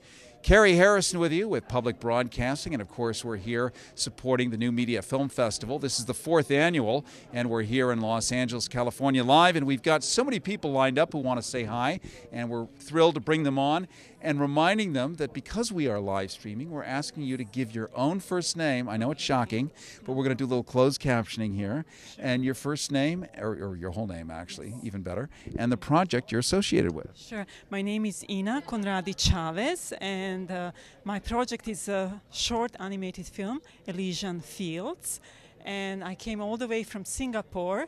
And if you're live streaming, I have to say hi to my crew, my team, Joshua Tan, Xavier Yoon, and Jeremy Goch. We worked really hard on this film, and we are just absolutely thrilled and honored that new media recognized our efforts and that they picked us out of Singapore. We are actually the only one from Singapore, and that we got to that level and standard that LA and film industry here appreciates, and it's quite achievement for us. So I have to also mention Nanyang Technological University. I have to mention Institute for Media Innovation and School of Art, Design and Media that actually provided a wonderful creative environment for us to try and do this film. So without their support, this wouldn't be happening. And then being measured here within this festival, it's wonderful. Film is about war. It's dedicated. It's called Elysian Fields. It's about it merges history and fantasy. It's a surreal film. Again, it is inspired after Second World War. It's dedicated to my dad, who was Second World War veteran, and it's imagined as a painting. So it's not your traditional narrative animation. It's a bit more experimental, so I hope people like it. Well, it's going to work great given the people that enjoy new media. We're going to watch it on our iPads, our iPods. We're going to watch it on anything with a chip and a signal, which is the way we do it here. Congratulations. You came all the way from Singapore to be here at the New Media Film Festival. Give us your name again and the name of your project. My name is Ina, and my project is Elysian Fields. All right. Thank you so much, and congratulations. All right.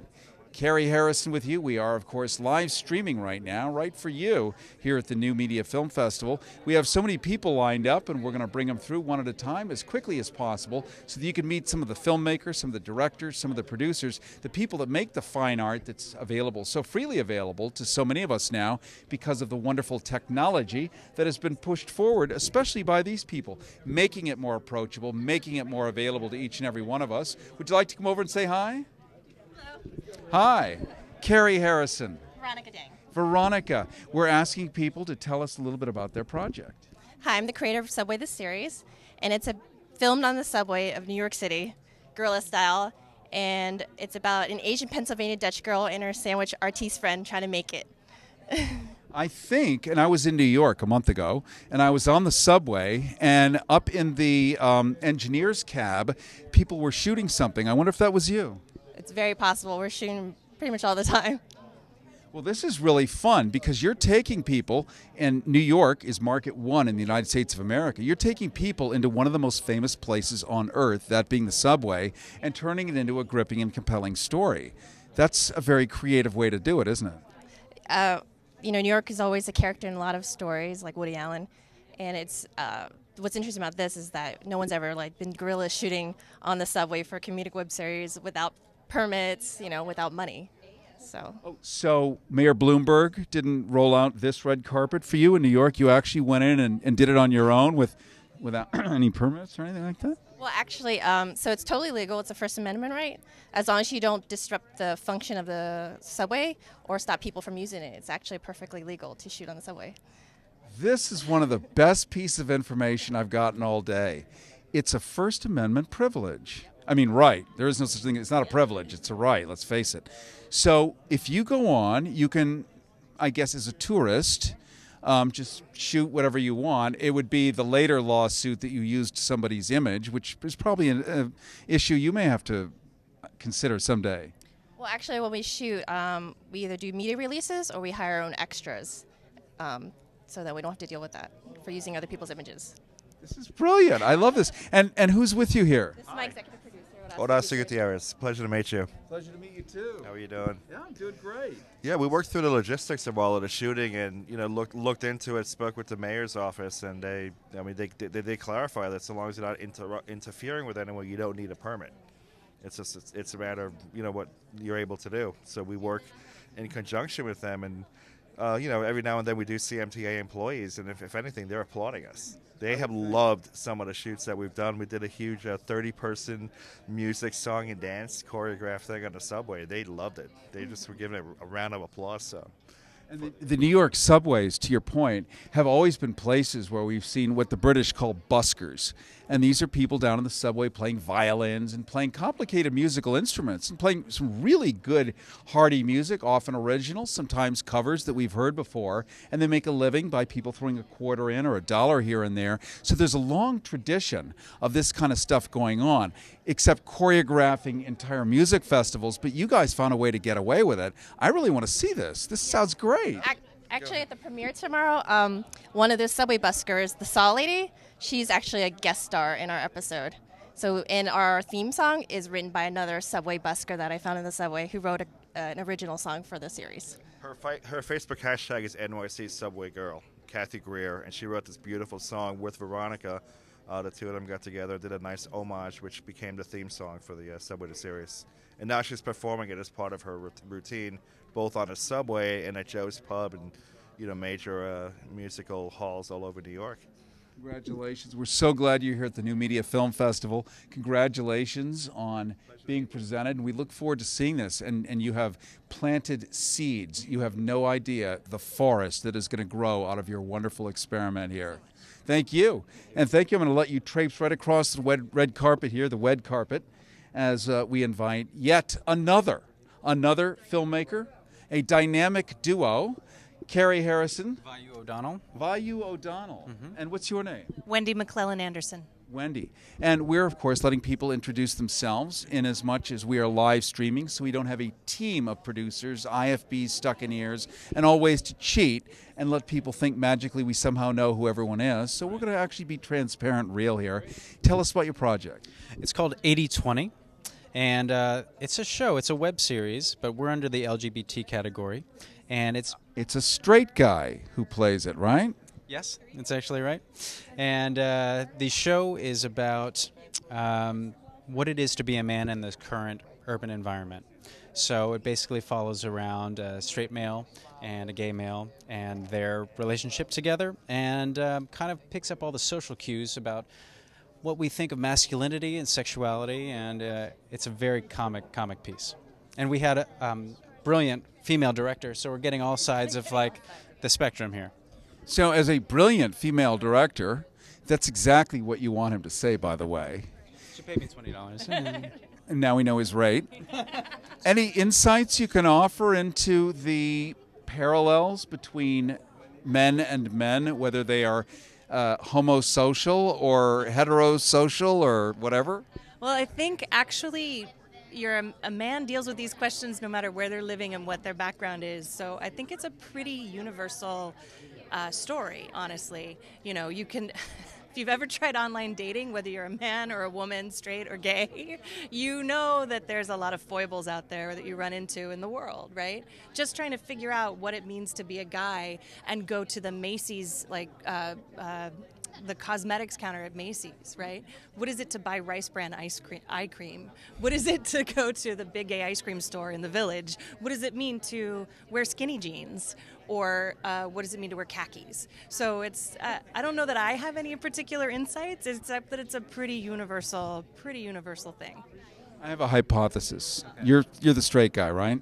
All right, here's my hypothesis. I'm not the straight guy, but that's okay. Yeah. We can share the same carpet. Absolutely. That's the take-home lesson. Well, the interesting thing, I think, are all the social cues. Yeah. All the social cues that try to, kind of cue people off as to a percentage of masculinity, and what I also feel like the masculine man in our current day and age is changing. What the symbol of masculinity is changing. So we just try to create a dialogue about that, and also have some fun with it as well. I'm guessing that really the bottom line, it's integrity. It's integrity. Any human who actually walks into a room with a measure of self-confidence, a sense of who he is, no matter who he is, right? Say what you mean what you say, don't say it mean. Stand up for right instead of wrong. That guy is the most masculine guy in the room. I mean, that was sort of the John Wayne ethic. And interestingly enough, and I'm going to say something shocking, but I want to get your reaction to it, John Wayne was the most manly guy in the world. Really? Would he actually have gay sex? That, to me, that's the bravest act in the world, if you know what I mean. just think that there's a certain amount of being true to who you are that is the most attractive thing in another person. So the story of 80/20 actually finds a guy seeking his own truth. Seeking his identity. Yeah. Has it helped you, to thine own self be true? The motto? Whatever that truth is? No, you know what? That's actually one of my favorite quotes from Peer Gynt, "Troll to thyself be true," which is the Isbin play. And I think that King Lear. Oh, and King Lear. Yeah, but I definitely go from the Isbin, Ibsen, sorry. I'm dyslexic. I am too. Are you left-handed? No, I'm right-handed. Oh, but okay. I'm crazily dyslexic. Well, it's okay. I won't tell. But I think that's what the story's about. It's about if you're true to yourself and you have your own integrity, and it doesn't really matter what you are, as long as you believe in it. That's it. Wasn't that easy? Yeah. Thank you. Thank you. You guys are great. I can't wait to see 80/20. Thank you. Thank you for jumping off the high dive into a really cool project. Can I just tell you that you can find the series at www.8020show.com, 8020show, SHOW.com.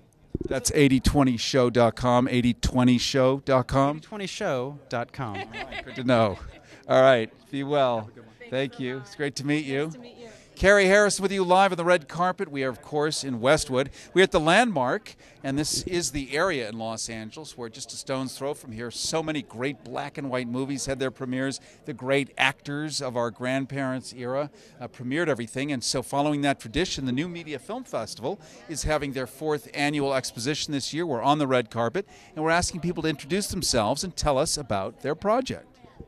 My name is Lily Baldwin, and I am a writer, director, actor, and I have 3 films here tonight. 3 shorts. I have 2 snipplers, Sleepover LA, this new film I just shot, produced by Nicole Disson in the Downtown Standard Hotel, and then A Juice Box Afternoon, shot that in New York City, and then It's a Soiree, a previous film about a year ago I shot. And so for people at home saying, well, I want to see these things, what are they going to get when they watch your films? Physical, visceral, unexpected, brash, sometimes poetic films and story. All right. Well, thank you so much, and congratulations for being here at the New Media Film Festival. I don't suppose you imagined you'd ever be here.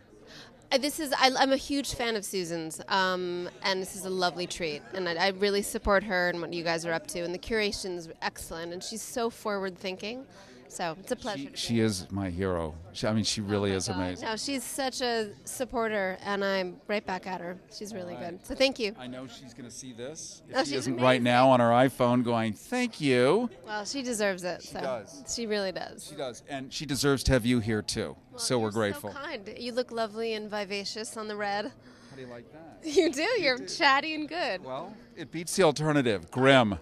You know what? Thank you. Right. That's good. Well, it's great Cheers. to meet you. Okay. We'll see you. Thank you.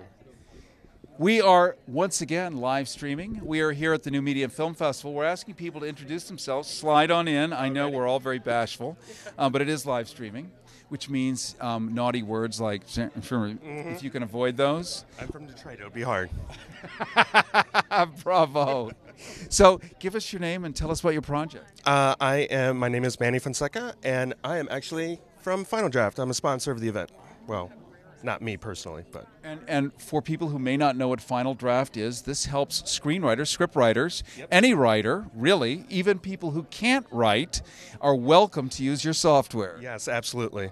It is the industry standard, and we cover TV, film, playwriting. We're moving into graphic novels, comic books. So yes, formatting issues, all of that, we cover it.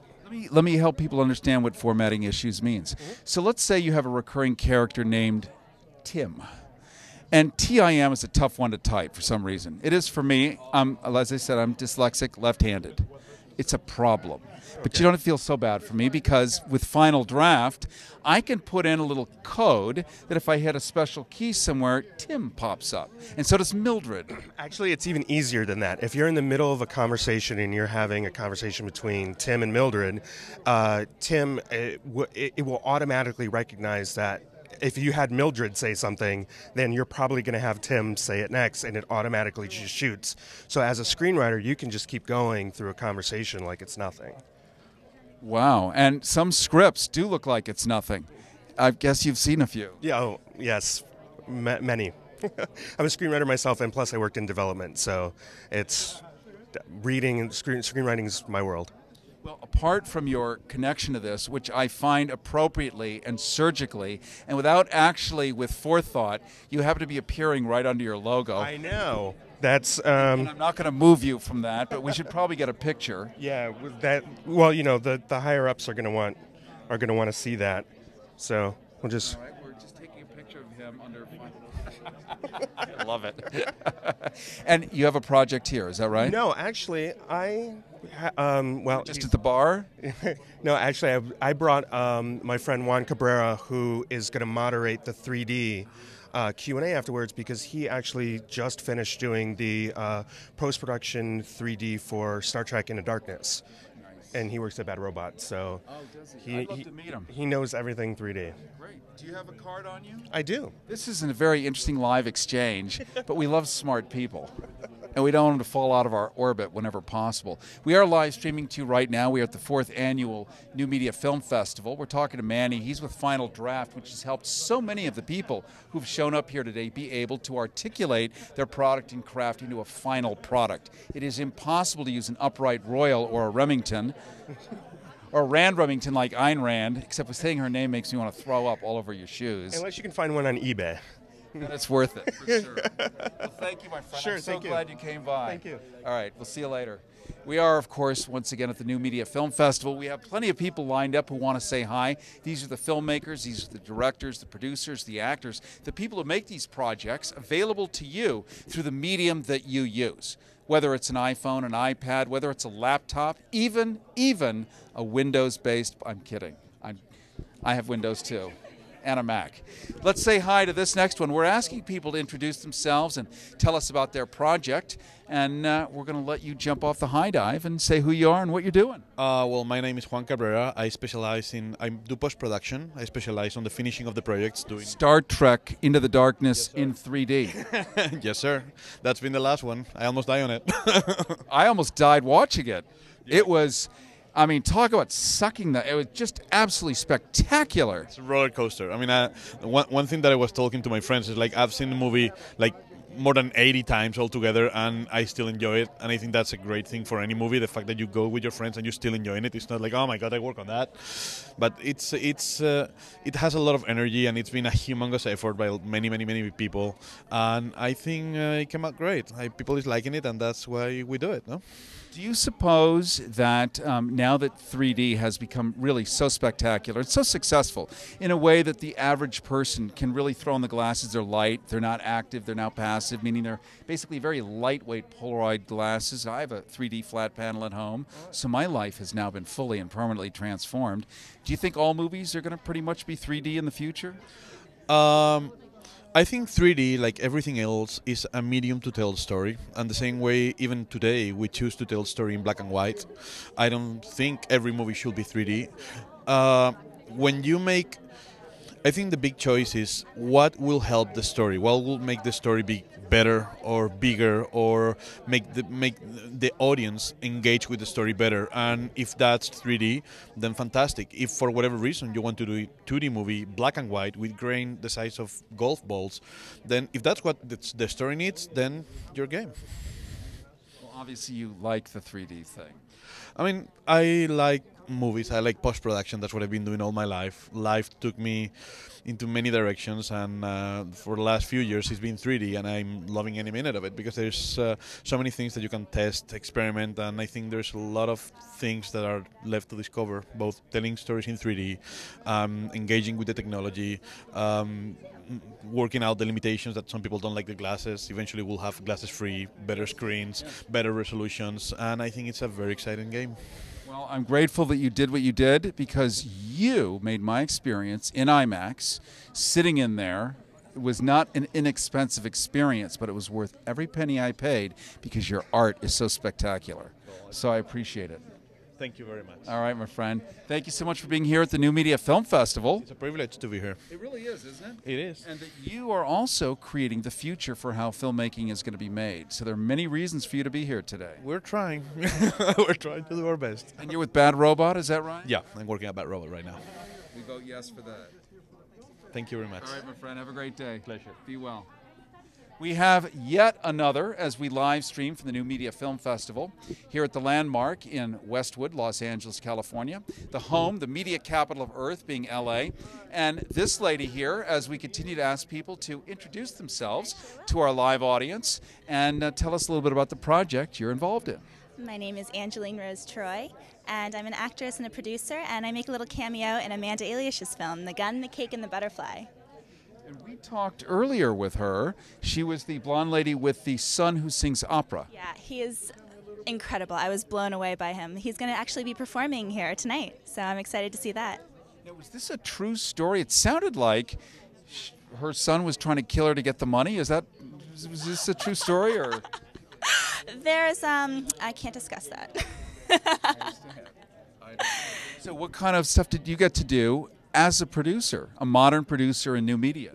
Well, I am not a producer on Amanda's film, but on my own films, I have a couple features out there, and I have a short, a little horror short coming out. And it's really fun being involved and sort of seeing how everything comes together. You feel, very connected to the project.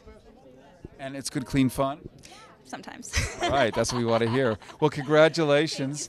Thank you so much for being here at the 4th Annual New Media Film Festival. Cary Harrison here with you. We are live streaming, as you know. I want to acknowledge John Vogt, who's on camera here.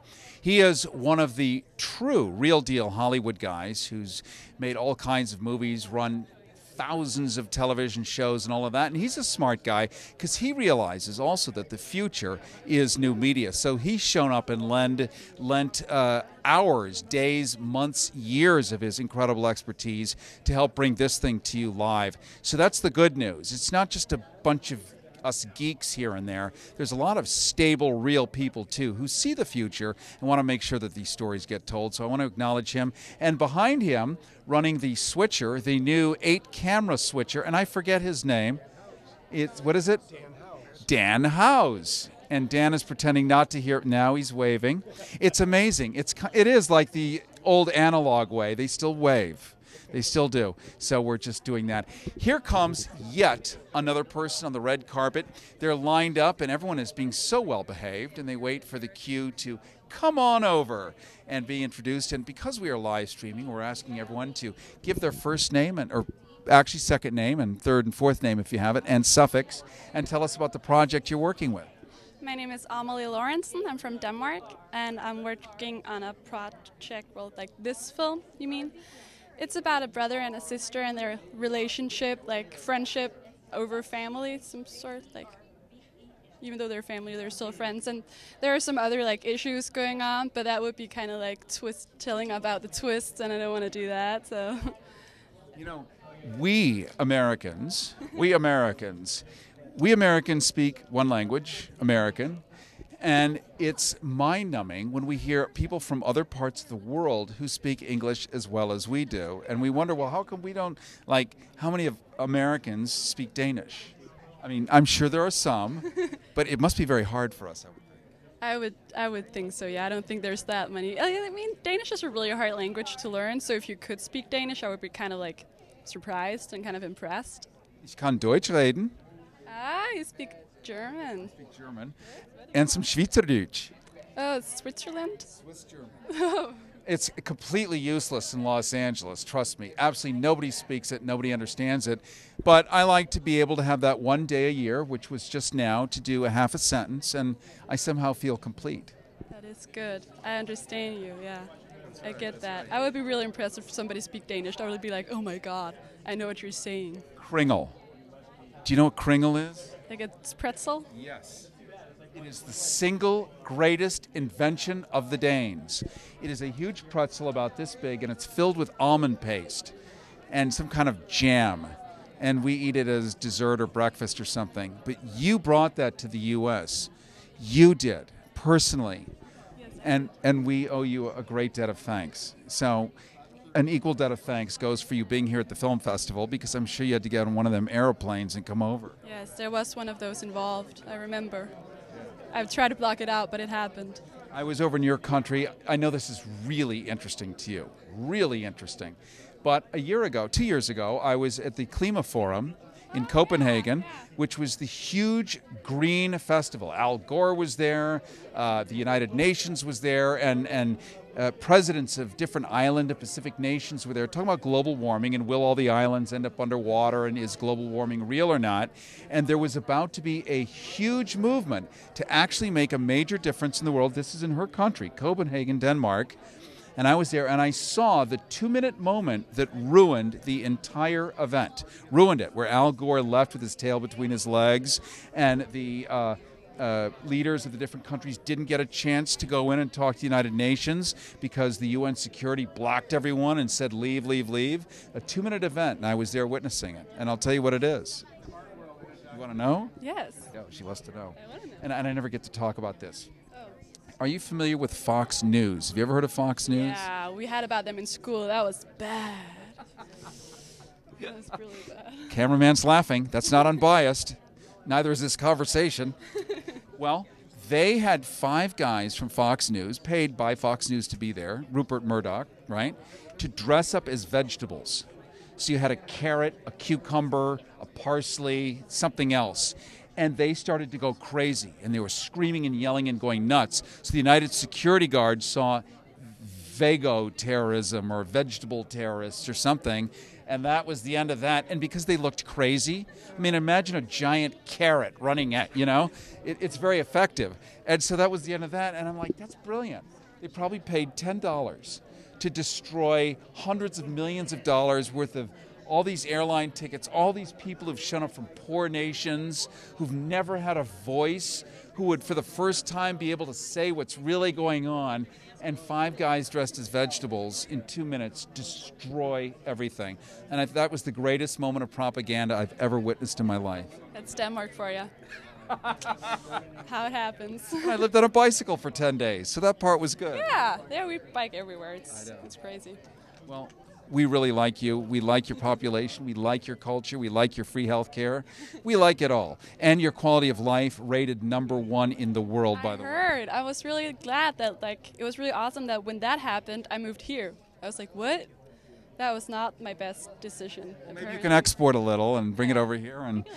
And just so as not to have just a totally self-serving conversation with you, but give us the name of your project again so that people can check it out and know about it.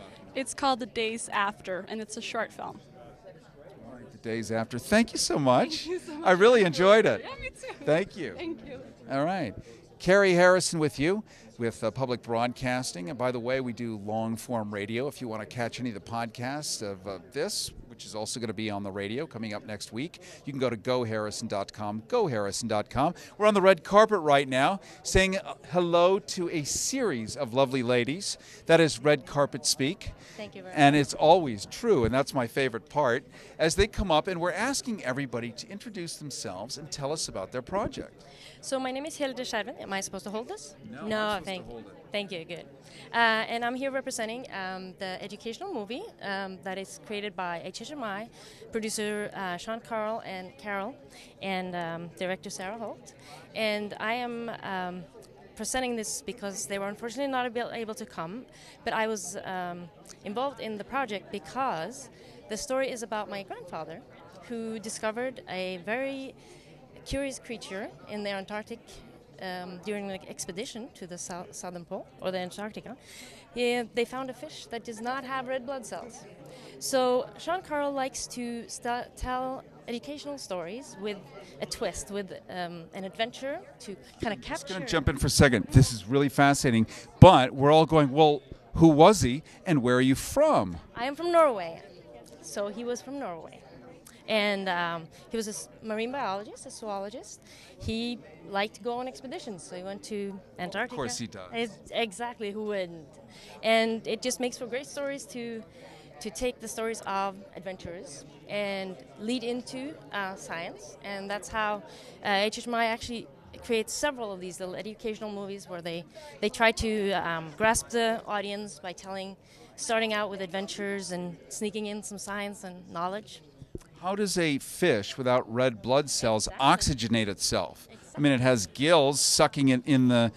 I mean, how does it do that? So that was a big mystery, and no one knew up until recently when the DNA technology came. They were able to find out how... Actually, they found out a little bit before, but they didn't know how. Basically, this fish is able to do it because it lives in cold waters, very cold, below freezing, which is another genetic weird thing. How can a fish not freeze? It has an anti-freeze protein. And because this water is so cold, it is able to hold a little bit more oxygen than normal water. And in addition, the fish has developed so that it has a lot of... not blood as we think of it, because it's colorless, but it's plasma. Plasma, and it's basically more through diffusion, and it doesn't need the red blood cells. Wow. Give us the name of this movie again. Making of the Fittest: The Birth and Death of Genes. Making of the Fittest: Birth and Death of the Genes. I can't wait to see. I love this stuff. Really, I'm fascinated. Thank you. No, this is a gift. You have no idea. This is not just, oh, it'll be fun. I really will gobble this up and talk about it. So I'm grateful you made it. Thank you very much. Thank you so much. Congratulations. Thank you very much. It's an honor to be here. It's an honor for us. We're here at the New Media Film Festival, the 4th annual. We are live streaming right now using some radical new technology. It's called the Internet. You might have heard of it. It's a great delivery system that's allowing you to see this, as well as all the movies, the films, the shorts, the teasers, the sizzlers, all the stuff that they do here, ultimately sooner or later will be available to you through that medium. We have yet another filmmaker, director, producer, artist, actor. We're going to find out as we ask each person, because we're live streaming, to introduce themselves and tell us about their project. Hi, my name's Stephen Kachonas. I'm a director. I have a film here called Digital Darkroom: The Art of 3D. It's actually a 3D film that is about 3D photography, the history of 3D photography, as well as artists who are now working in the stereo genre to create imaginative works, all the way from incredible still lifes to ghost stories and imaginative, unimaginable worlds, let's say. Well, you know, there was a time, and I think all of us, no matter how old we are, we've heard old music that's in monophonic sound, a single track, even though it might have been recorded in multiple tracks or streams or angles or whatever you want to call it.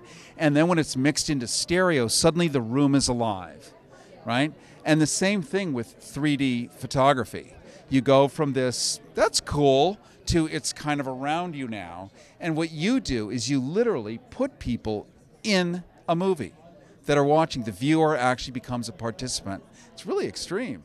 It's a very interesting, challenging process to sort of think in 3 dimensions. Although we live and breathe in 3 dimensions, to actually recreate it in a square or rectangle is quite a challenge. I mean, we were lucky in this film when we were working with artists who kind of every day sort of work in that genre. So we sort of started out our project with a lot of 3D work and sort of just added to it by shooting ourselves with the artists, kind of going into the process of how they make their 3D creations. I hope you do it all in a nice, fabulous anaglyph, and we could put on our paper glasses and get a headache. But we're not talking about that anymore, are we? Well, you could, but ours is, I think... I'm being funny. I'm sure, but I think tonight will be polarized projection, I think. Is that right?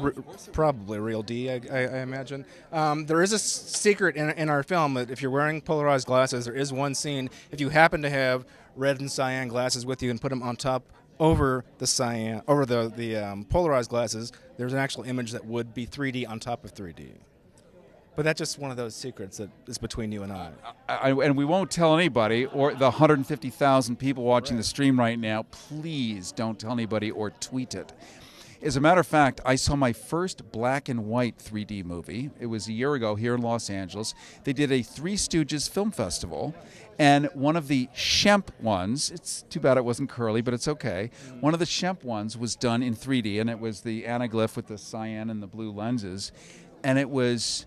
I mean, it's already crazy enough, but it was so wonderful, right? I mean, you really actually felt, much as when you see Hitchcock's Dial M for Murder, you really feel like you're in the room there. Yeah, it's really interesting. Did you get poked in the eyes? I asked somebody to do it just so I could really be there.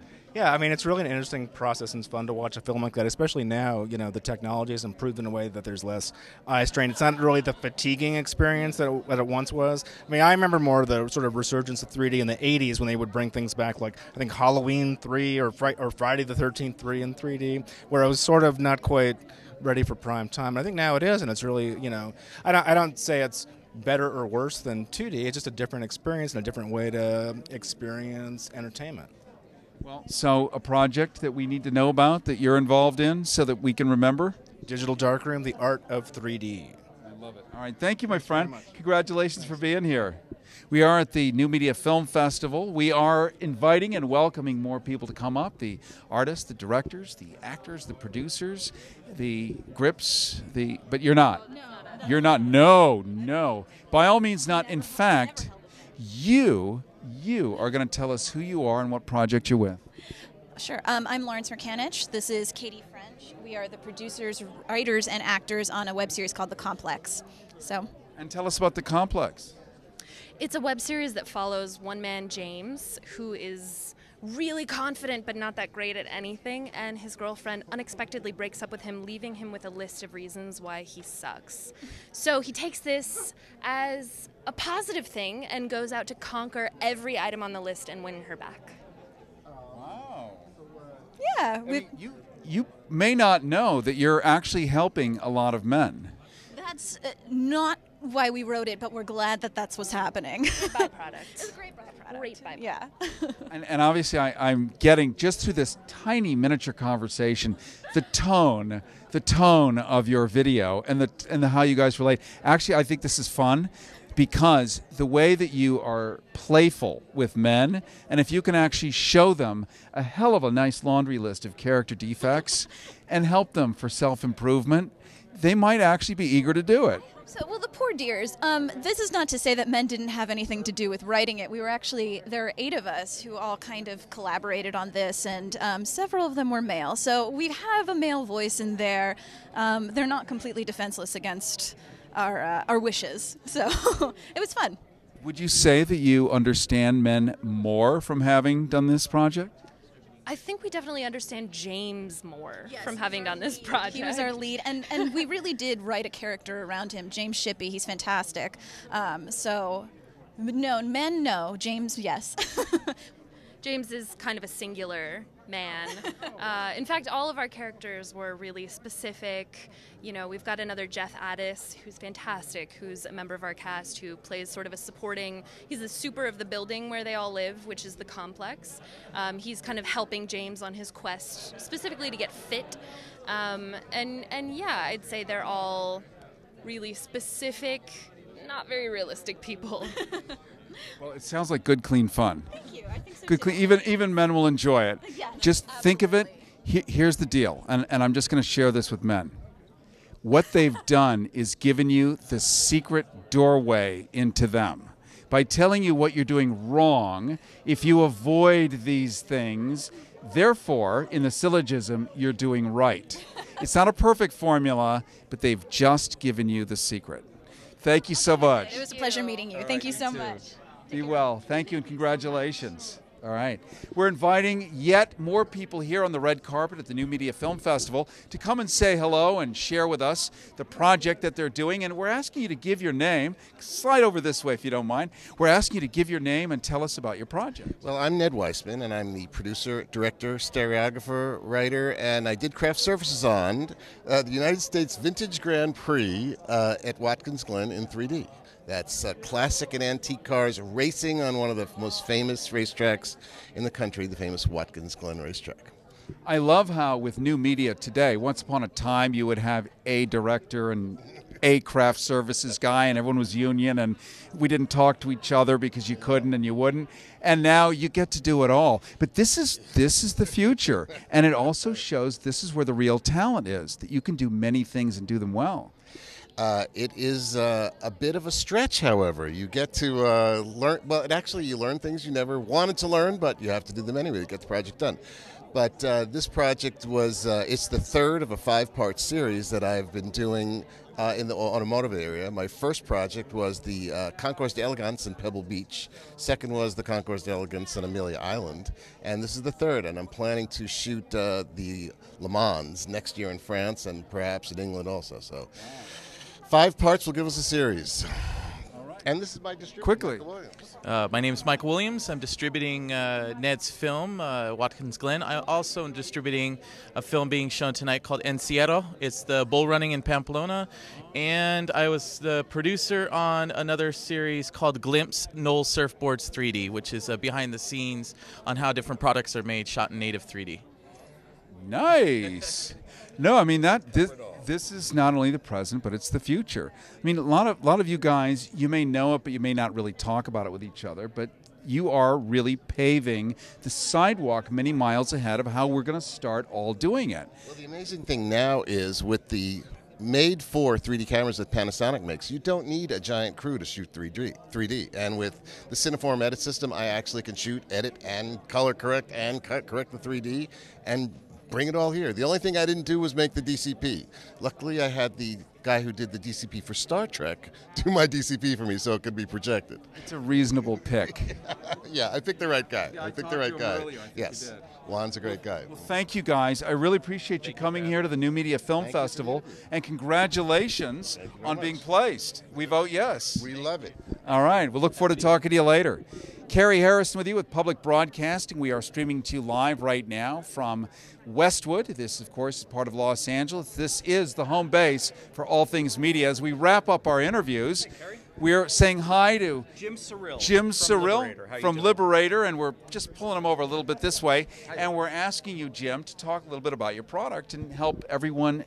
They're not at home, they're on their iPods or whatever, understand what your project is. Sure, it's called Liberator, and it is a short film and upcoming comic book series. So we're actually entered in the digital comic book category here. It started out as an 18-minute short film starring Lou Ferrigno, Ed Asner, Michael Dorn, who played Worf on Star Trek, Peter Wilson. So we sort of had this like all-star geek cast. And Lou Ferrigno plays a washed-up ex-superhero who's forced to come out of retirement when an old foe surfaces to come kick his ass at 60 years old. So, and he also plays a whistleblower, and so there's a lot of, sort of tie-ins to what's going on now with Mr. Snowden and stuff like that. By the way, I love Harrisson on the Edge. You rock, dude. I used to listen to you all the time. So, so there's a lot of political subtext going on in the film as well. And so basically, we've turned it into a comic book series, which is coming out this summer via Blue Water, and the beginning of the Liberator franchise. This is what we're witnessing. Hopefully, it's going to become something else more, and we'll be seeing Mr. Ferrigno returning to action as a superhero one more time. I'm liking this, and we're just sliding people through so rapidly, and I apologize, but give us the 411 on the project again so people can Google it, remember it, and put it in their mnemonic devices, whatever that might be. Absolutely. It's called Liberator, and you can find out all about it on liberatormovie.com. Check it out. Liberatormovie.com? Yep. You mean liberatormovie.com? That's what I mean, liberatormovie.com, if you forgot. And you're going to say hi to this beautiful woman here, and she's going to get your statistics so we can get it online, okay? Do you have a card on you? I do. Would love to stay in touch. All right, I'll give you one as soon as I slide off. Yes, we are live online. We're saying hi to yet another. Hey. And we've met before. I recognize you, I think, vaguely. Yes, I could have. It wasn't prison. I don't know what it was. No, I've been to two, so I don't know which one. See, it's always good to find out the backstory before you get to the 4-1. So tell us a little bit, give us your name and tell us about your project. Yes, so my name is Silambarsan Ramasamy. My project is called The Create Happiness. It's basically essentially like a non-profit campaign that focuses on the power of like positivity and happiness. I mean, the gist of it is I just wanted to do, I felt happy in my life, and I wanted to do something that kind of like, to give back.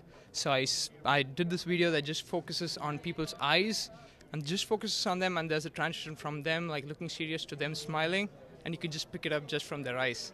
And then at the end of it, I have this page that I set up just to like give something extra on it called the Wall of Happiness, where people, who kind of like get it when they see the video can go on and talk about what makes them happy. Just anything. It could be what makes you happy, a happy moment, something positive. So like I had people, the video went viral, so I got 2.5 million views on YouTube. It was on the front page of YouTube like for a couple of days, I think. And so I have like all this awesome email from people I don't even know. I kind of did this as like a blindsided campaign, so like people wouldn't know. I made sure I didn't collect any emails and none of that, stuff like that had this nagging, what is this guy trying to do kind of a feel. So it's just people just go there, like, just share what they're happy about. So I got lots of emails, like a girl from Sweden just emailed me saying that she had a very bad day. She had flunked in exams, and then she saw this video, and then the thing that she couldn't share with anybody, this video just helped her to smile. And then she cared enough to send me an email. I got tons of those emails that I collected. That's what I got out of the project, basically. And it got into the festival. So, yeah, that's the lowdown on the project. Well, that's great. So here you are at the 4th Annual New Media Film Festival. You've taken a very basic premise that's something that every single human on the planet wants: happiness. You found that one single common denominator, and you've also found through your formula, your particular brand of storytelling, that it's actually working. You're taking people who are having a crap day, right, and converting them into a happy day. So you're a good guy. Oh, thanks. Yeah, thanks for the compliment. I mean, it's hard to maintain a smile on a day. I kind of we all go through days where it's really bad. So, hopefully, the message spreads, and there's always the happiness and the sadness that keeps fighting, Hopefully the things like that can push it towards the happier side. It will spread like a humorful spirochete. Oh, yeah, I hope so. Congratulations. Thank you. All right, thank you so much for joining us here at the New Media Film Festival. We're wrapping it up because it's time to go inside of the theater and see so many of these spectacular films and projects. Whether they're sizzle reels or long form, it doesn't matter. It's happening here. This is the wave of the future happening right now in the current. We can thank Susan Johnston and many great thinkers who are such givers, people who have told stories and created such voluptuous images for so many years, who've put their back and passion behind this to make it work. And that's why we're here today. So I'm going to say goodbye. Have a wonderful night, because I'm going in and I'm putting on my 3D glasses.